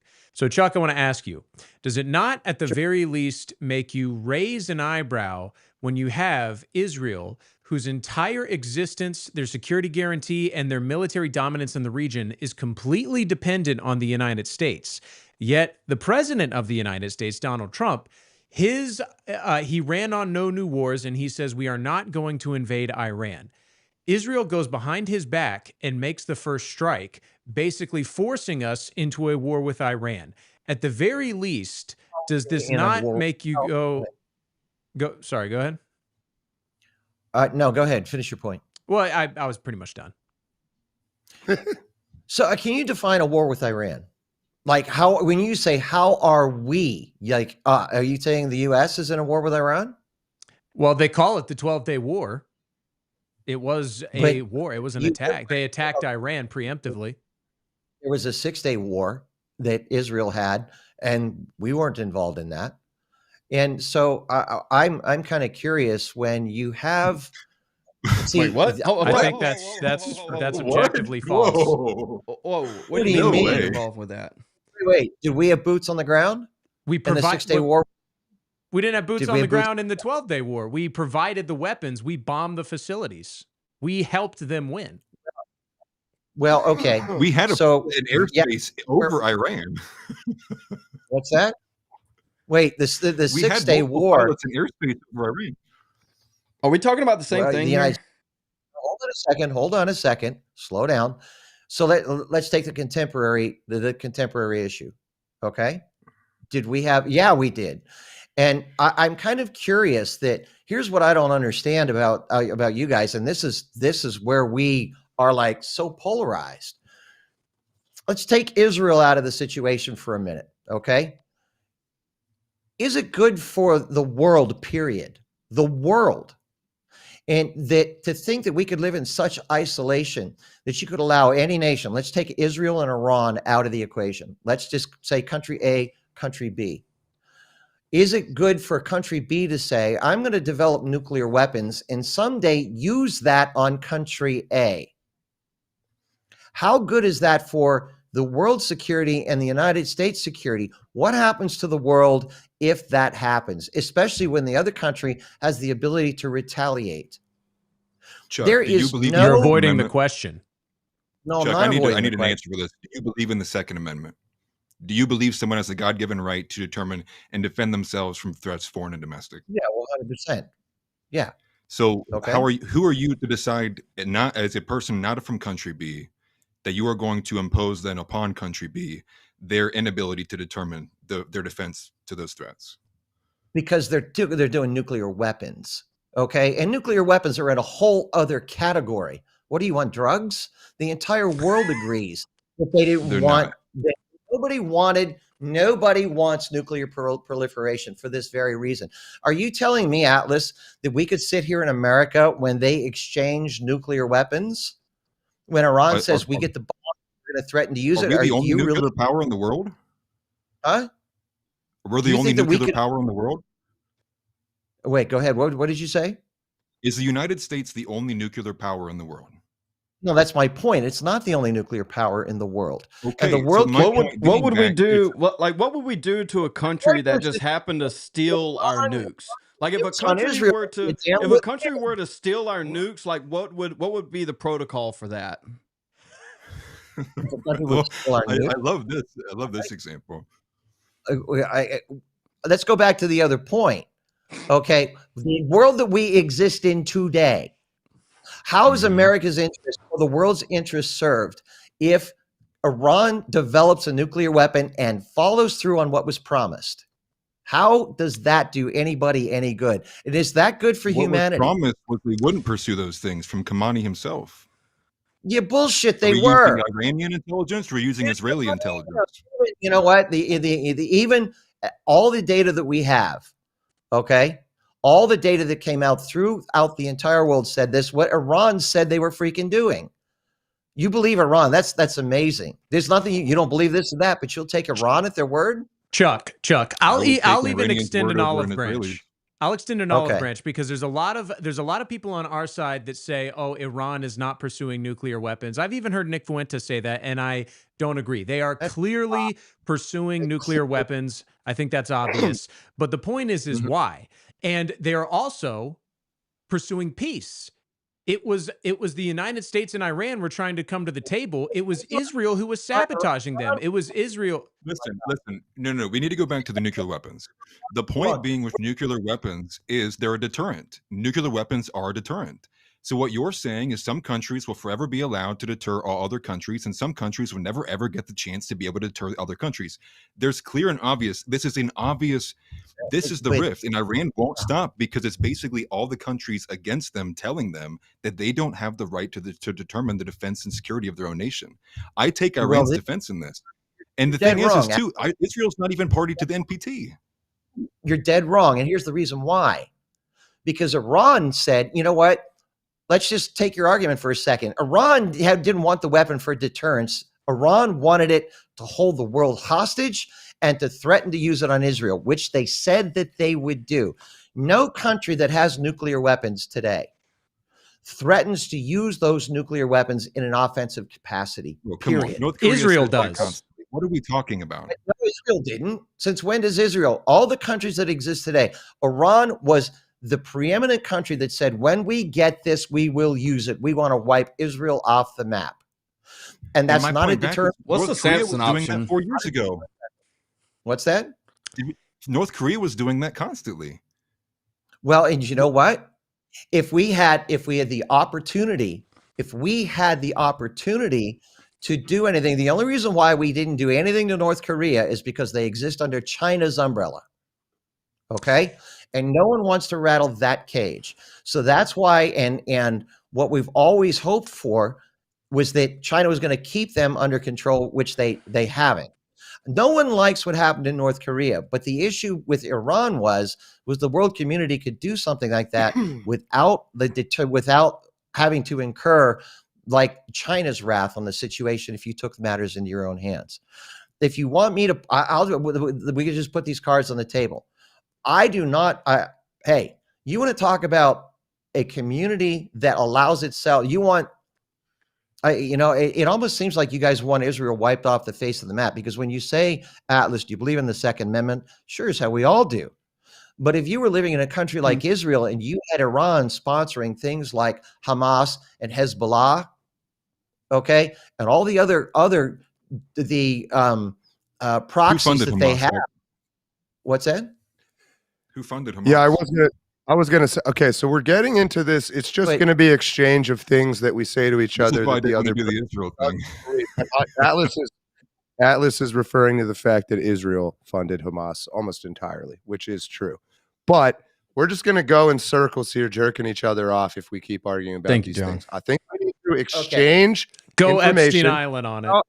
We need to find our things, and we need to agree to read each other's shit that we send each other, and then we can talk about that next week. But I don't want to go for 30 minutes. We're saying, I read this, and you say, no, that's not true because I read this. And you say, well, I haven't read that, but that's not true because of this. Who gives a fuck? We're not going to get anywhere with that. I think we need to set up not a debate, but more of a discussion. Yeah, not today. I think we kind of, this kind of played out last week too. Also, I enjoy the discussion. I think it's a debate of generations here, but I think we probably need to get a show specifically lined up. Obviously, send each other sources. Well, I want to have this fight. It's fantastic, but I don't want it to be annoyingly dumb where half the people don't know what the other half of the shit is. I want it to be a real fight. I want to see blood. Can I start the ask? And you know me well enough by this point to say, if you think if Israel is funding Hamas, if they're funding all this, you give me not the bullshit. We think this. You show me the direct evidence for it. You give me evidence. Bibi admitted.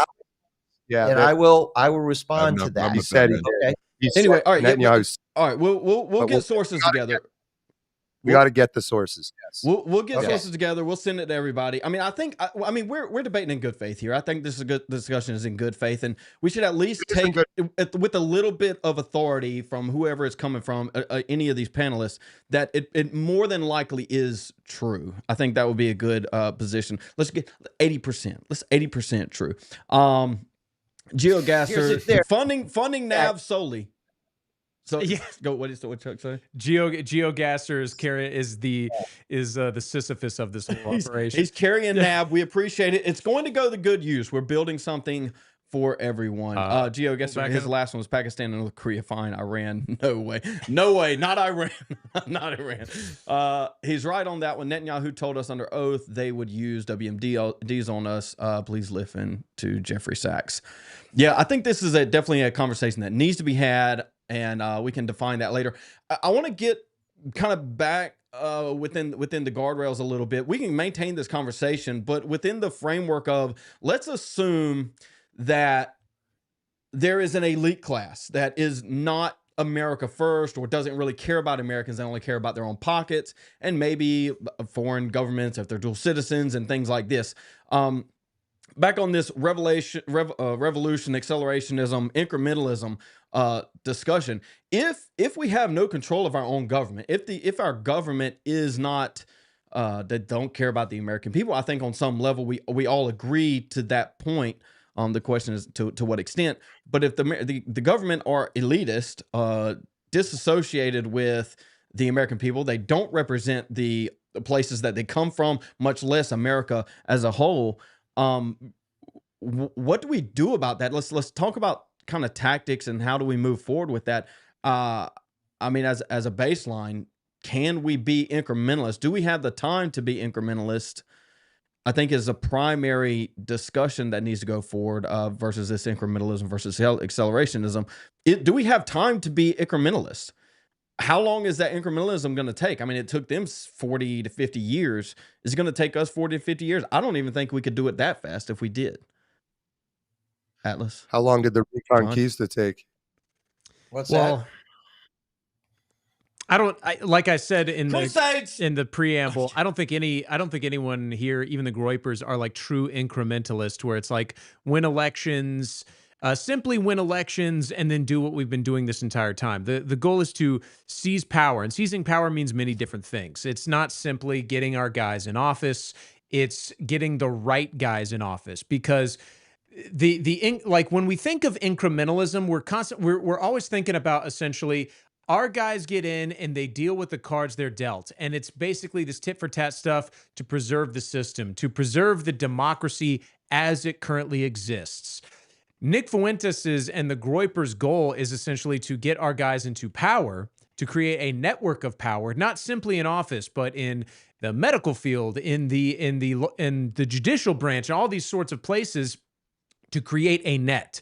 And what this net is intended to do is provide the support necessary to, when our guys get in, they radically change the system as it is. Not so that we basically, okay, we've got the House, the Senate, and now we're going to build a border wall. It's we're going to win the last election so that there's no more elections going forward. That's Christian nationalism. That's the goal. Well, I would even add on top of there, you have the three pillars, right? Between from Aristotle, I believe, between pathos, ethos, and logos. And what you're seeing right now is only one of them actually even matters. Because in a post-truth society, if you want to coin it as that, with all the misinformation, logos has kind of fallen away because a lot of people now kind of understand they can be led to believe something that can be entirely false. And secondarily, pathos has fallen out of the way because, again, on the same ends, people know they're being emotionally manipulated to feel sad, feel mad, etc. And so the ethos is actually now the reigning kind of marker, which is why people look at something like J.D. Vance's children. They look at something like, who is he married to? Because they're looking at those choices to be more representative of who he is and how he will vote than anything he says or anything he's actually done previously. And I think that is a very important thing moving forward, because as we begin to lose all of these other appeals to authority, appeals to emotion, appeal to logic, you're basically going to have a very clean record, in other words, to get support behind you. like somebody like Nick Fuentes, right? Which is why he's got to fight off all these different accusations, because all it takes is one and people write him off. It sounds like we are just avoiding the elephant in the room. Incrementalism isn't going to work solely. Accelerationism isn't going to work solely. And so we have to have some combination of the three. But the problem is tossing out the revolution question. And John, I'm going to let you take this in a second. Tossing out the revolution question, or is that the answer, is Fed posting. And they're going to get us on a RICO charge if we start arguing that a revolution is needed. I think the closest thing recently that we can argue is January 6th. And to say that, if we're going to have a revolution storming the Capitol, that's obviously not the answer. One, they didn't have numbers, especially when there's 247 feds in the J6 revolution. I mean, what are the feds revolting themselves? Obviously not. So there has to be some type of groundwork moving forward if there is to be any type of numbers in a revolution. John, revolution or no revolution? Definitely revolution. I think we do not yet understand, and by we I mean you guys, because I do. Before we even get into the what, it's who are we fighting against? Who has control over us? What is it that we're revolting against and you're revolutionizing against, or whatever? We're talking about it right now as if it's this corrupt government. But I mean, wouldn't you agree that most of these elected politicians are not the ones pulling the strings? Isn't that the very argument we are making by saying they're controlled by Israel? Yeah, but isn't that still a corrupt government at the end of the day? Something other than American government. There's been many, many seemingly good right-wing politicians, Trump being one of them, most recently, who get elected, start off great, and then the longer they're in there, the kind of shittier they start to seem. And it's because above the government, there is a dark and unseen force still pulling all of these strings. Josh said the Battle of Waterloo was a long time ago. It was 1815, February 18th. I'm sorry, June 18th, 1815. The War of 1812 ended only 4 months before that to the day. So Waterloo was June 18th, 1815. The War of 1812 ended February 18th, 1815. This is a period, again, 1776, we win our freedom or whatever, hooray. Or we declare it anyway. That kept going, if you recall. They sent troops back. They said, we ain't done yet. War of 1812. That all happened. So Nathaniel Rothschild gets control of England right sort of after both of these things. Again, someone said we're wage slaves to England and now we're wage slaves to Israel. I would say you're still slaves to the same fucking people. Those are the same people, I'm telling you. And you can take over the government. If you don't fix the financial system, you ain't going to do shit. And they leverage that power constantly and have proven how that works. Is that I think we're fighting against something that has an understanding of control far superior to any of ours. Just because they did it. Well, it seems like there's at least one giant organization that you get jumped into by having to rape a kid, because they say, we're just not going to trust you to do what we want. We just don't believe people work that way. They're maybe not like sucking off Bubba. It was something that seems absurd to me, honestly. But blood in, blood out. You gotta fucking give them blackmail over you before that system gives you any real sort of power. And then if you somehow manage to slip through the cracks, they're gonna either find blackmail against you, and if they can't find any, maybe Trump is a version of this, somebody truly so squeaky clean, they're going to use the media apparatus and just pretend like you're a piece of shit anyway. No, there is no perfect life you can live. Jesus is another good example. You live it totally perfectly, the sooner you're going to get hung up on the cross. So there is a system of government, in the sense that word means to govern, to be in control, above the visible system of government. And so I say I'm a revolutionary, and that I want to unmake and remake all of this stuff. I think talking only about the government and the Constitution is totally missing the point. That's my 2 cents. Do you understand what I'm saying? Like, I would be willing to admit I'm not saying this very clearly. But I agree with you, though. I mean, I do agree. There's a lot more, and the human element's the biggest one. This is the kind of the thing in politics. It's like, and I got it from Nick himself too, which is it's not the what, it's not the why, it's not the how, it's the who. Who is doing it is actually what matters most, and it would tell you a lot more. And I would actually disagree on one of your earlier statements about the Constitution being people. I would wager no. I think that it's a document. I think there's actually differences there. I think the Constitution actually stands out because it was basically a gate. Up until basically the last 50 years, that kind of held certain things stable for a period of time until ultimately humans kind of ebbed away at them. I would say the same thing is true of the Bible. Ultimately, a stronger document, but as you can see, obviously, with 1913 and the Schofield Bible, it's being subverted now. You can see it being watered down in different areas, just like Chuck talked about with the Presbyterians. And it's being watered down. And so I think we've arrived at this point in time where, whether you want to say it was the Constitution was failed or it was the people that failed the Constitution, regardless, it's known that I think you can't put anything eternally in stone. And so I think there's kind of needs to be an acknowledgement or an acceptance that everything will eventually run its course. And we're probably at that point right now. Yeah, well, I mean, to be clear, I'm not saying the Constitution is written on a person's skin somewhere. All right, it's not like literally a person, but it is the product of people, which I get you're saying. But you kind of, I think, answered your own. You sort of disagreed with yourself and answered it in the way I would have, which is that it doesn't matter. You could have maybe the Constitution is perfect. Let's just pretend it is. But if it wasn't, you could, in theory, have a perfect document. None of that will account for the fact of entropy. People will move away from it.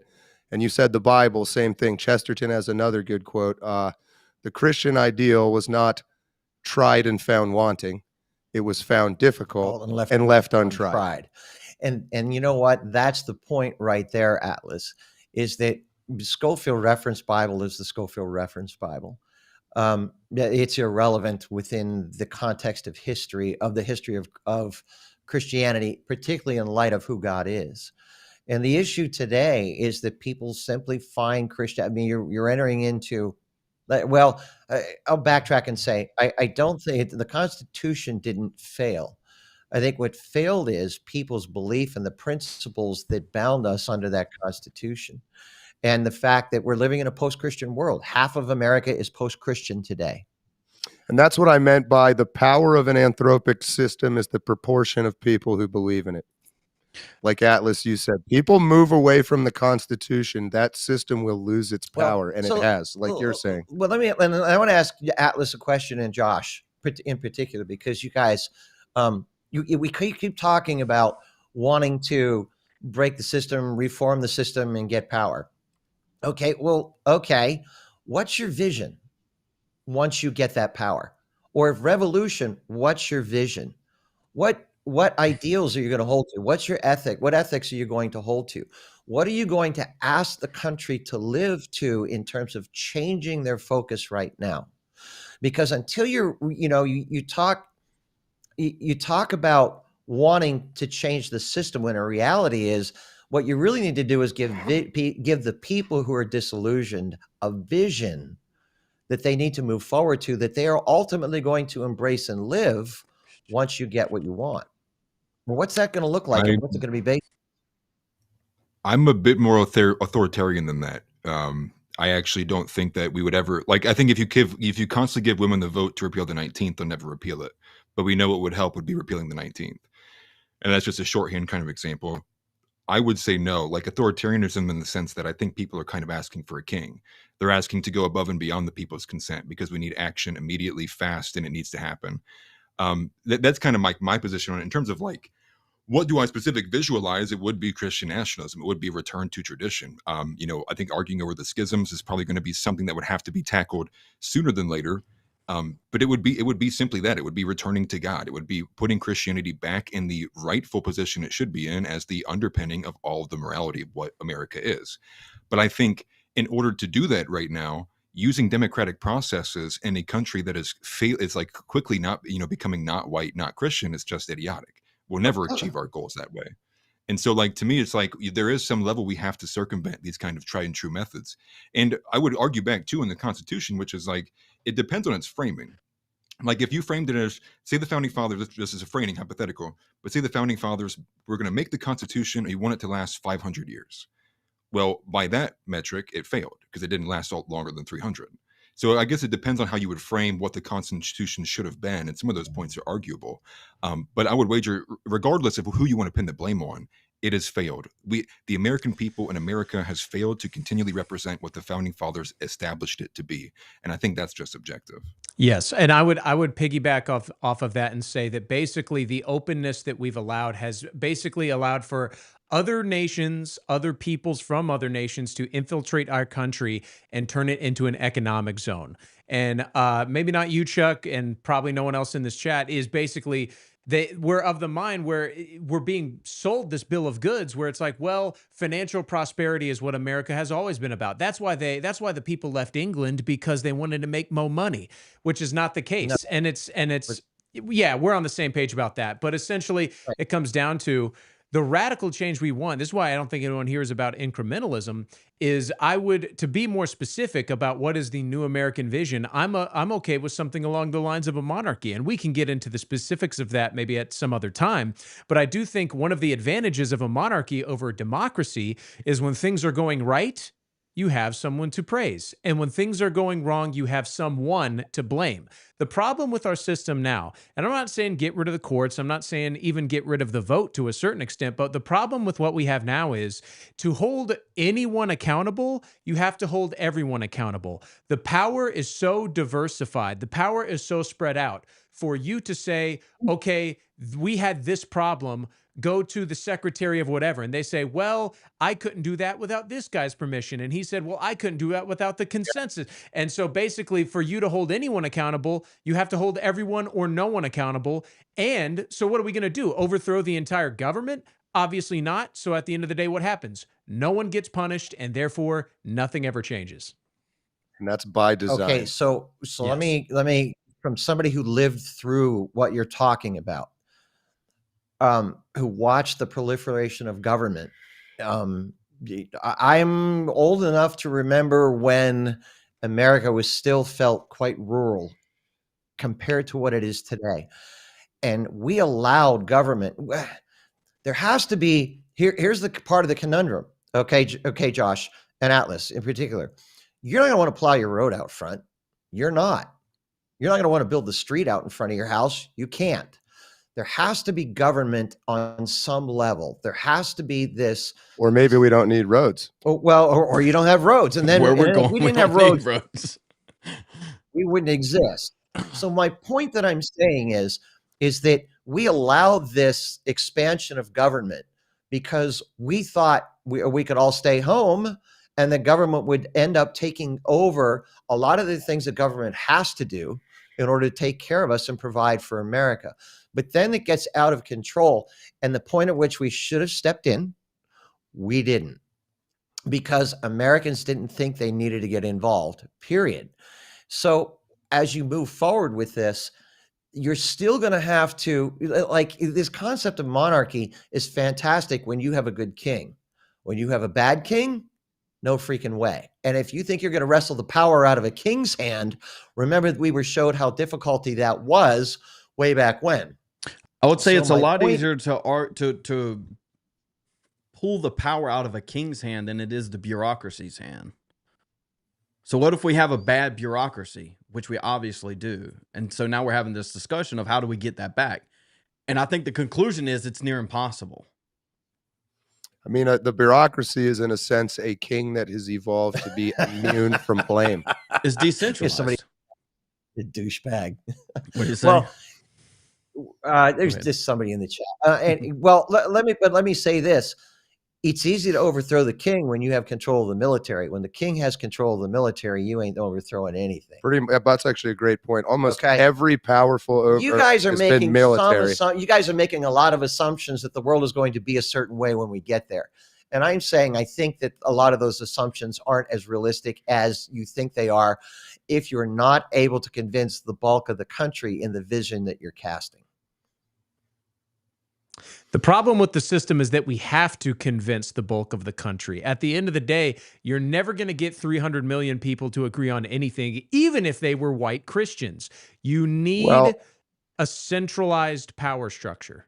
I feel like we're in the Sandlot and we're fucking trying to get that chewed up ball from the other side of the fence where that giant dog is. Okay. We've been going about this the wrong way. I'm telling you.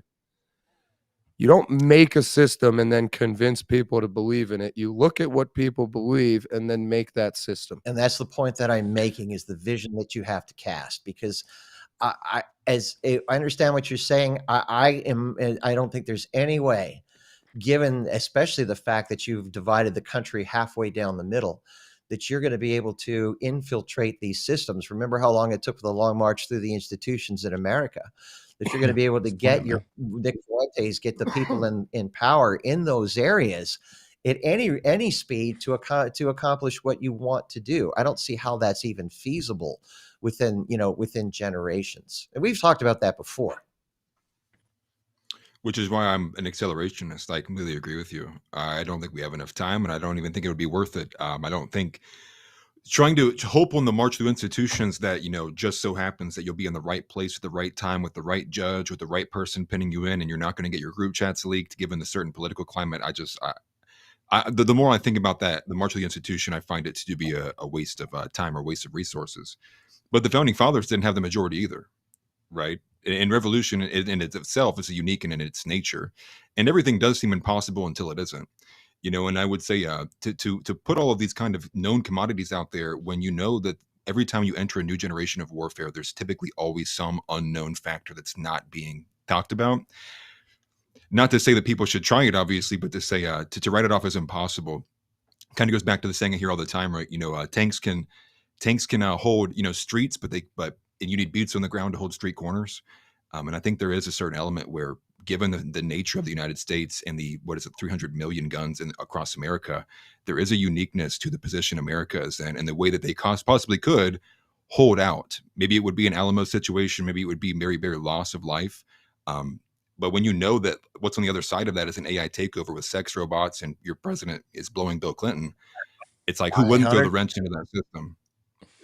Well, I get what you're coming from with that. I mean, if you talk about the revolution that needs to happen, you're going to need to in the middle of it.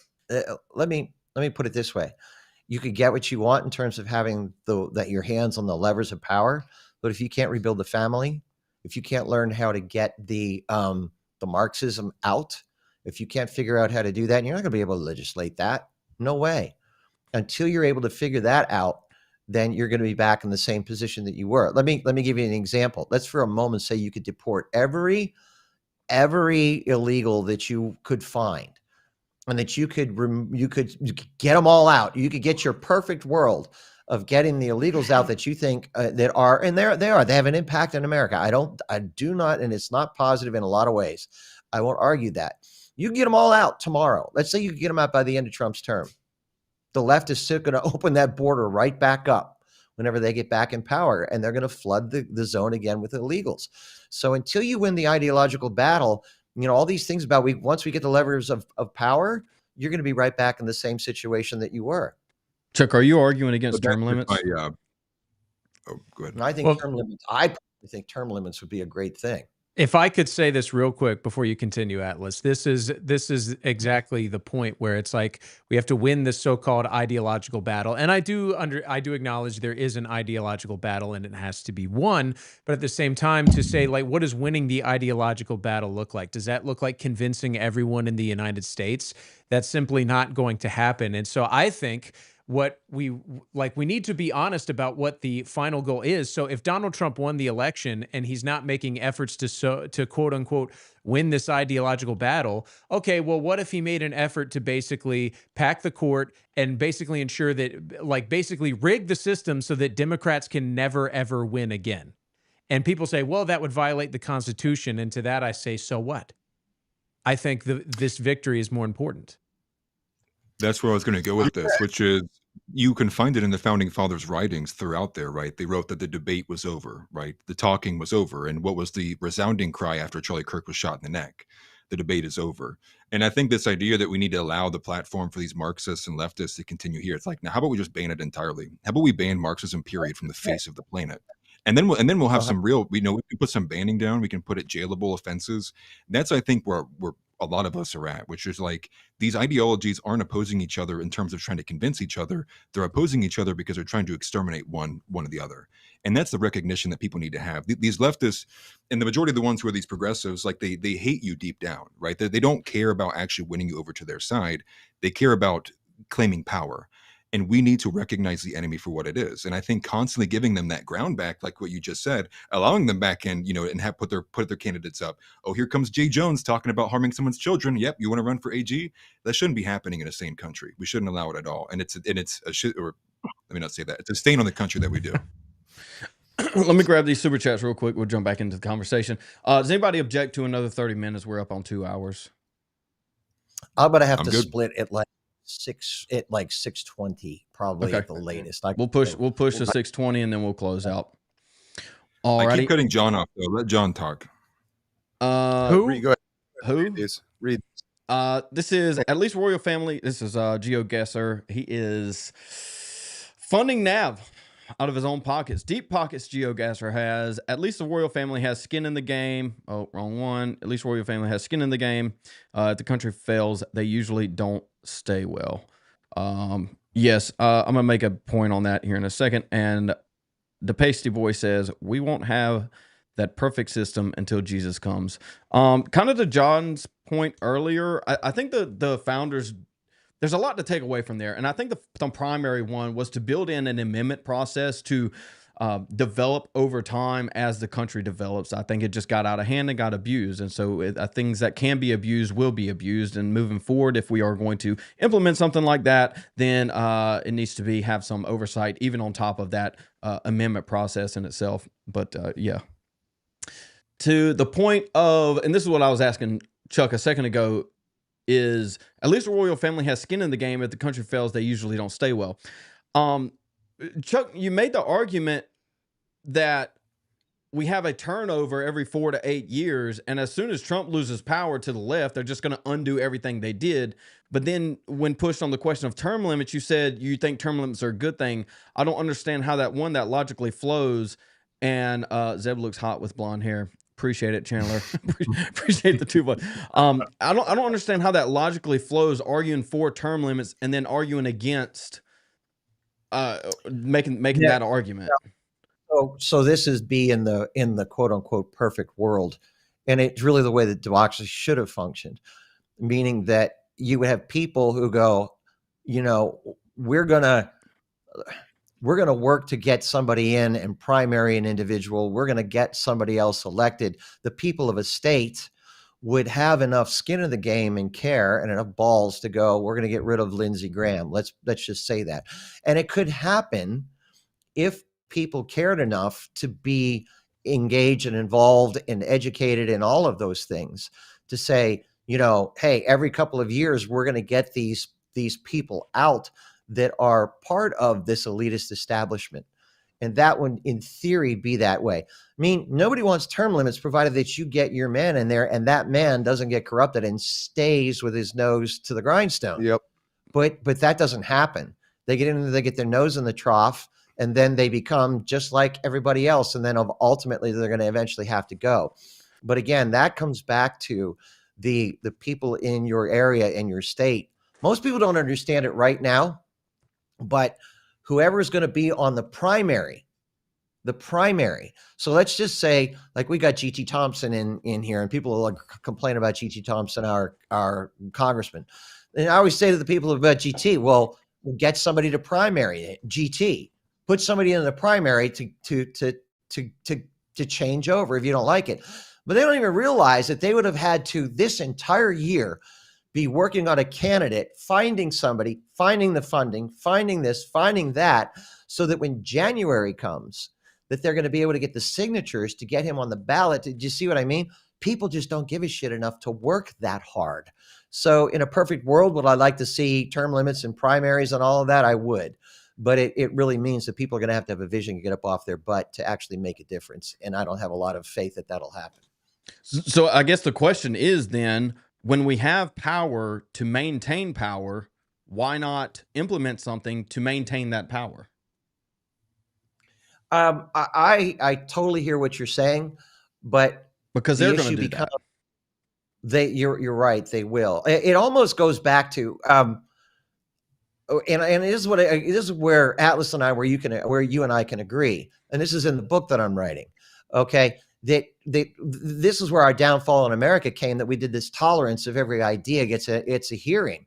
We should have said Marxism is the most dangerous ideology in the world. There's no way in hell we're ever going to have it anywhere within our education system. Period. But we didn't do that, and so that's why we're in kind of the predicament that we ended up being in, and. So, but to your point, Zeb, I hear what you're saying, but you're going to have to make sure that you have the vision in place that if you want to have, would you say like a new American vision? A new American vision, but the people if you put an let's just say, I'm going to use this word. If you put, I think that's what we're trying to do here, Chuck. To your point, I think that's what we're trying to do here. Okay, but what I'm trying to say is you can have authoritarianism to any degree that you want. But if that's not working in concert with the vision of the people, they're going to rebel against your ass anyways. It's only a matter of time. So these two things have to work hand in hand. You cannot impose something upon which people do not want to have it imposed. Long term, they're going to do to you what you did to them, and they're going to play that same game. So that sword cuts both ways.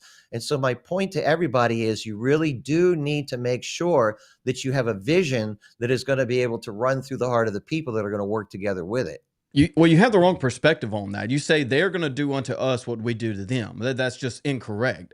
They're already doing it.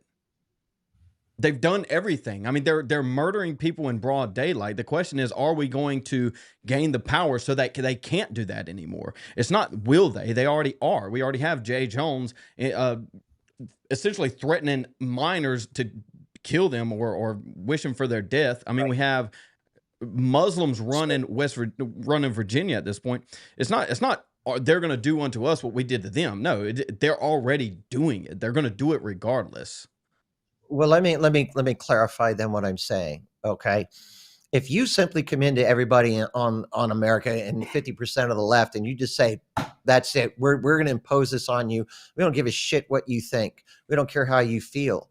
Okay. At the end of the day, you're still going to want to have them understand why your moral vision is superior.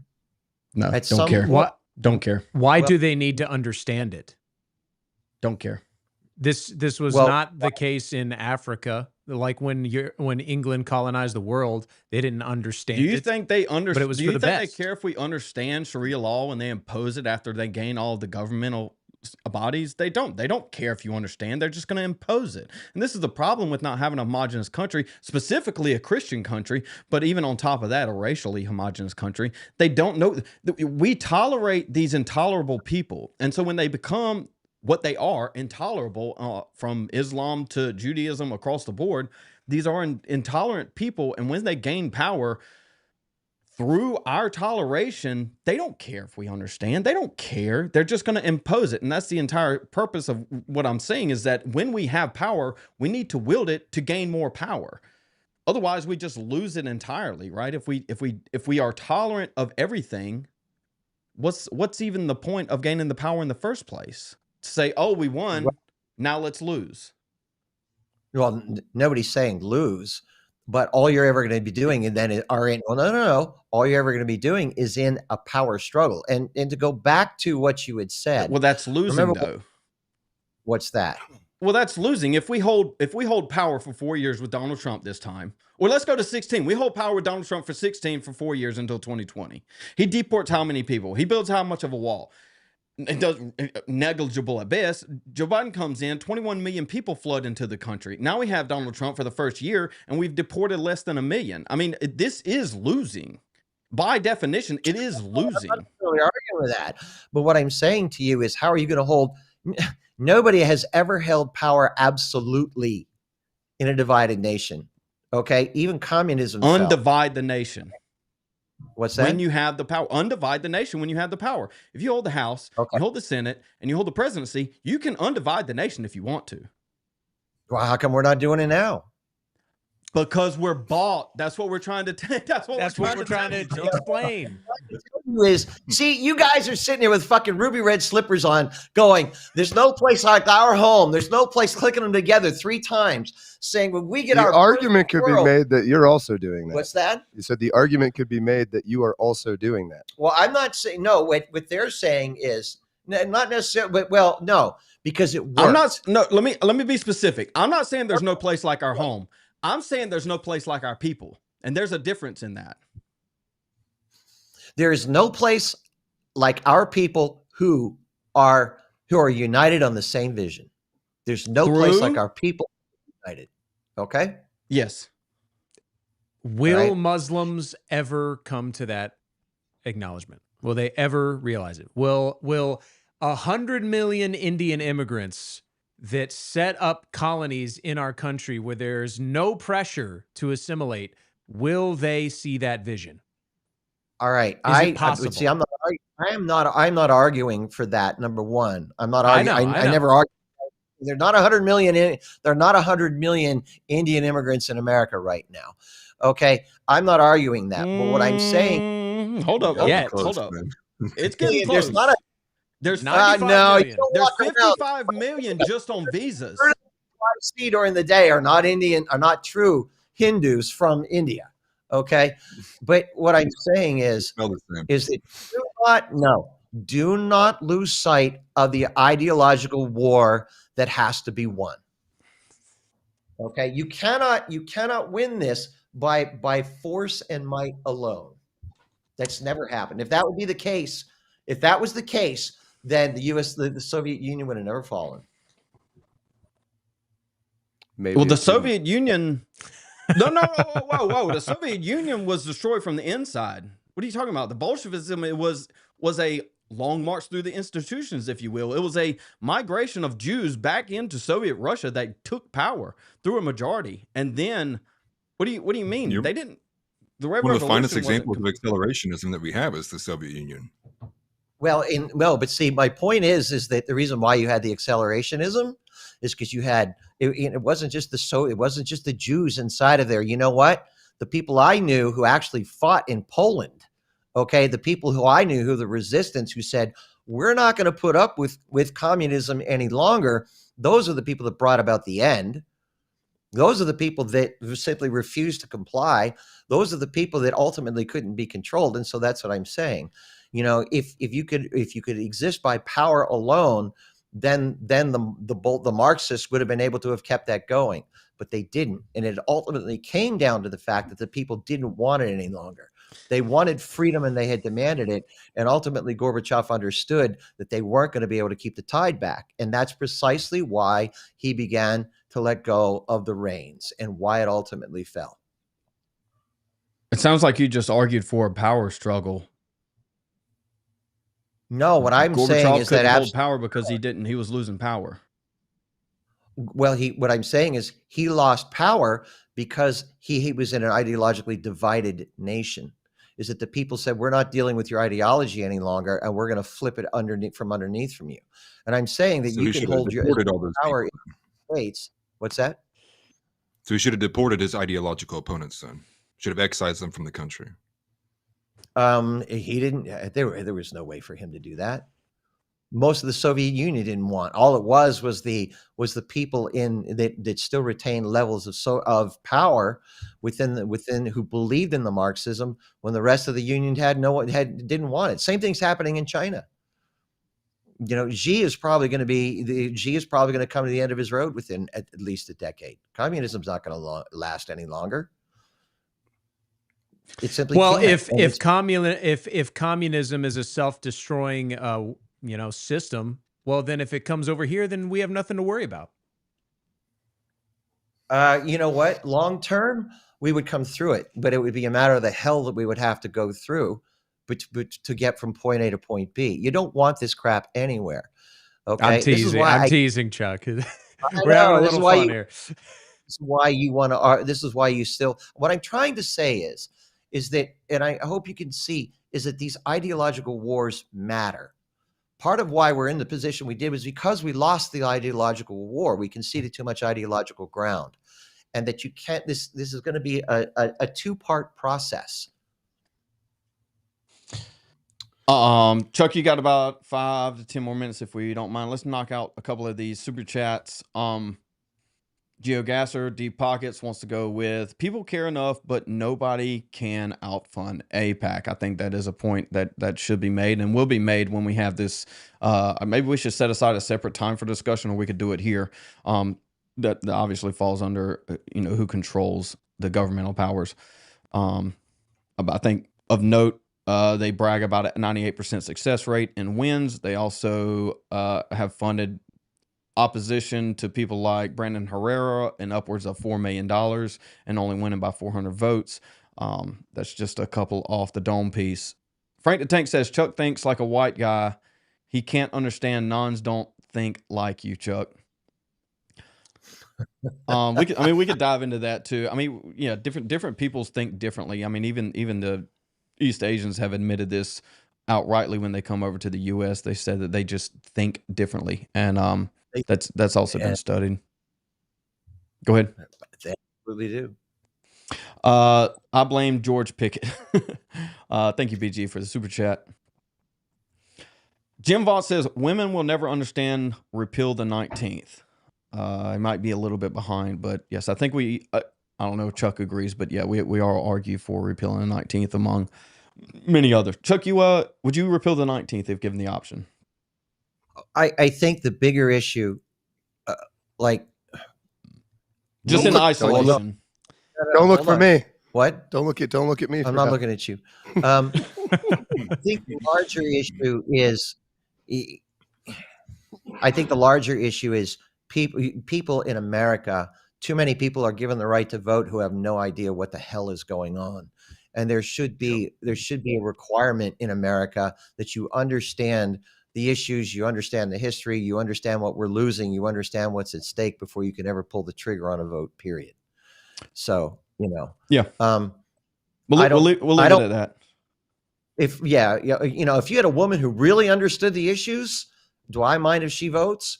I don't mind if people who truly understand the issues vote. Could she get like a voting dildo? Like that would be, you give her a dildo, like you have earned a vote. You have earned a vote. I don't know, man. You have an annual award ceremony where we give out 5 awards to women for we nominate them to vote. You get to vote. You get an extra bead every time you come back and vote. You get the bead longer. I think it disqualifies them. The long cock of freedom. So. Jim Vaught says, replace your Jessica Tarlov. I don't get the reference. Do y'all? Don't know. The dildo of suffrage. The universal dildo of suffrage. Okay. Still, I want to name this thing. I'm really like this idea. Boo Radley says Chuck learned the word ideological last week. Just to Chuck's defense, man, Chuck is extremely educated in this process. He has the credentials to back it. And I know last week we had a little bit of a fire debate, and we got a little going this week, but we definitely appreciate Chuck for being on. And like me and Josh said, we might have some reinforcements for you so he doesn't have to take all of it on. So, Chuck, if you got to bounce last words, and then we'll probably have a slight discussion and then close out. All I can say is that we have so much to lose, and we're in a very complex situation, and the changes that you talk about, revolution and all these things, sometimes they don't go your way. And sometimes they go really poorly for a shit ton of people. And I think it's very important to be very precise and concise in what you're thinking and what you're defining and what your vision is moving forward, given what has happened throughout history. And that's why I fight as hard as I do. Chuck, thank you so much. Thank you, Chuck. I appreciate you, brother. I appreciate you too. Yeah, we're probably gonna shut it down on our end here if that's cool. Yeah, we're gonna hugs and kisses. You want to give it a little shout out, John? Well, real quick before y'all go too hard. This is me. I just became a member. Memberships are live, chat. Go ahead if you don't mind. Go ahead and support the stream. We're gonna do some membership stuff. As we continue on, as we continue to build this, if you want to support NAV across the board, the vast majority is going to go back into NAV and supporting that as we continue to grow. Maybe, maybe we bring on some larger people to open up the audience. That's what we're trying to do. We're trying to build this together, bring on as many people as possible to have this discussion that we have going on, to maybe mend some bridges that have been burnt down, maybe some bridges that are still there, and we're going to try and cross them, or at least meet in the middle somewhere. So again, we want to thank Chuck for coming on. Memberships are open. Super chats, we deep pockets. If you got the deep pockets, go ahead and fund it. John, that's you. What's me? I guess any closing words, I guess, if we're going to close out. It was a good conversation. Unfortunately, nobody listened to my extreme genius. I just solved everything, and you guys were just arguing. No, I'm kidding. I'm glad we're talking. I think what's happening with NAV is what I hoped would happen. We'll never be an accelerationist because you're just accelerating sooner or later back into the same pile of shit, and you're honestly probably passing the buck on a future generation. So revolutionary all the way. Something new, something better can exist than anything we've had yet. I like to think that was the conversation in the 1700s when they first sat down. They probably went through a great degree of this until finally someone was like, let's just make something new. And then it got really cool. And then we got to kill people after that. And so that's what ideologically we killed them with our words. And I would love to repeat that. I enjoyed the conversation, Chuck. Thank you for coming out. Chuck's a good sport. And personally, I agree with John. I think that what we've got going on here, it's truly something special. And I'm not just saying that to glaze. Like with how these past several shows on Founders have been going, the Groip Report factions, they're actually good. There's something that I go back and rewatch. They are good stuff. So I'm excited about the future of the New American Vision, and you can be a part of it. Let me go ahead and I'll let Atlas completely close us out and then jump to the outro. Like I said, memberships are live. I appreciate everybody for stopping in. This is probably one of the bigger shows we've had. We are going to continue growing. Go ahead and chill out the rest of the shows. We have Groip Report that was aired last night. Solid numbers there. We're going to continue that going forward. That's Atlas and Josh. They host that. We have Outside the Overton has moved to NAV. That's on Tuesdays, 3 to 5. We're going to continue that. That's me and Josh. Wednesdays at noon. All of this is Eastern. We don't use gay time. It's all Eastern. John is me and John do factions. We enjoy that. Maybe we should ramp up factions. We got a lot of people to get through. Maybe we need to reassess how we go through this, John, to be honest with you. But we got factions Wednesday. We're going to try and get through as many as possible. I think a lot of this is ramping up, especially with some of the Epstein stuff coming out. So we'll see what we have in store for this weekend. I think we were sitting on Massey. That might change. John, Josh, and Jack is going to be starting a new show called Real Talk. That's correct. REEL. They're talking about pop culture, movies, and stuff like that. Josh came up with that. Josh came up with that. That was all Josh. Yeah. He probably Googled it. Probably ChatGPT gave him something about that. But they're going to be starting that. And we'll get that ramped up. And if you know anybody that wants to jump in, we obviously had a debate. Was that last night? Not before last Friday. We had a debate Friday with Josh, and Dark Cell and Atlas moderated that. We had I thought it was good. And then YouTube said, no, you can't tell guys not to off themselves. You can't do that. That's illegal. You can't tell them to have hope. White man, go kill yourself. That's what YouTube said. They're probably gonna shut that one down too. Sorry, sorry, YouTube. I was just repeating what you banned the first time. That being said, memberships are live. I'm gonna put a link in chat for you to jump on that memberships if you don't have access to that, and then we will Give it over to Atlas. Thank you, Atlas, for doing the most this episode. We appreciate it. And I think that's everything I have. Also, merch link in the bio. Boom. Yeah, well, we appreciate everybody for being here. Obviously, thank you for your super chats and all the deep pocket fellows. And appreciate Chuck as well too. I know it might come across sometimes a little bit aggressive, but I do appreciate Chuck as kind of just the person who's in front of me when we kind of contend points. But I would leave you with this. I do love you, Chuck. I would leave everybody with this. I think I would be remiss to ignore the fact that the revolutionary spirit has actually set in, and I think things are going to continue to move in that direction, even as an accelerationist myself. And, you know, just as the founding fathers had said, once the revolutionary spirit sets in, it's just a matter of time. And I think we're basically at that point. It's just a matter of it's not been actualized in front of us. And so a lot of us are kind of waiting for, is a person going to show themselves? Is an idea or a thought going to come across that will fix everything? And maybe that will come, maybe it won't. But with that, I do appreciate everybody. Christ is king, as always. And to Port Cash Patel, Van Pam Bondi, and maybe one day we'll get our country back. Everybody have a good rest of your night. We appreciate it. Take care.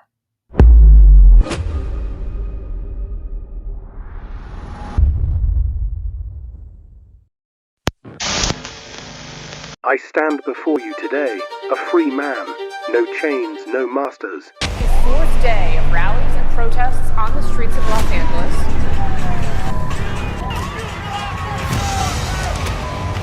It was a peaceful rally. What is going on right now is also peaceful.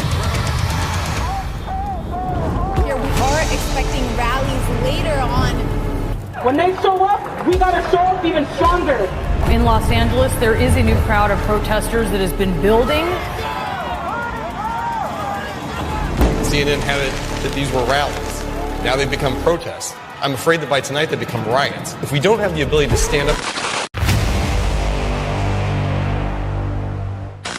We talk about like the age of information. What we really are in right now is an entertainment age.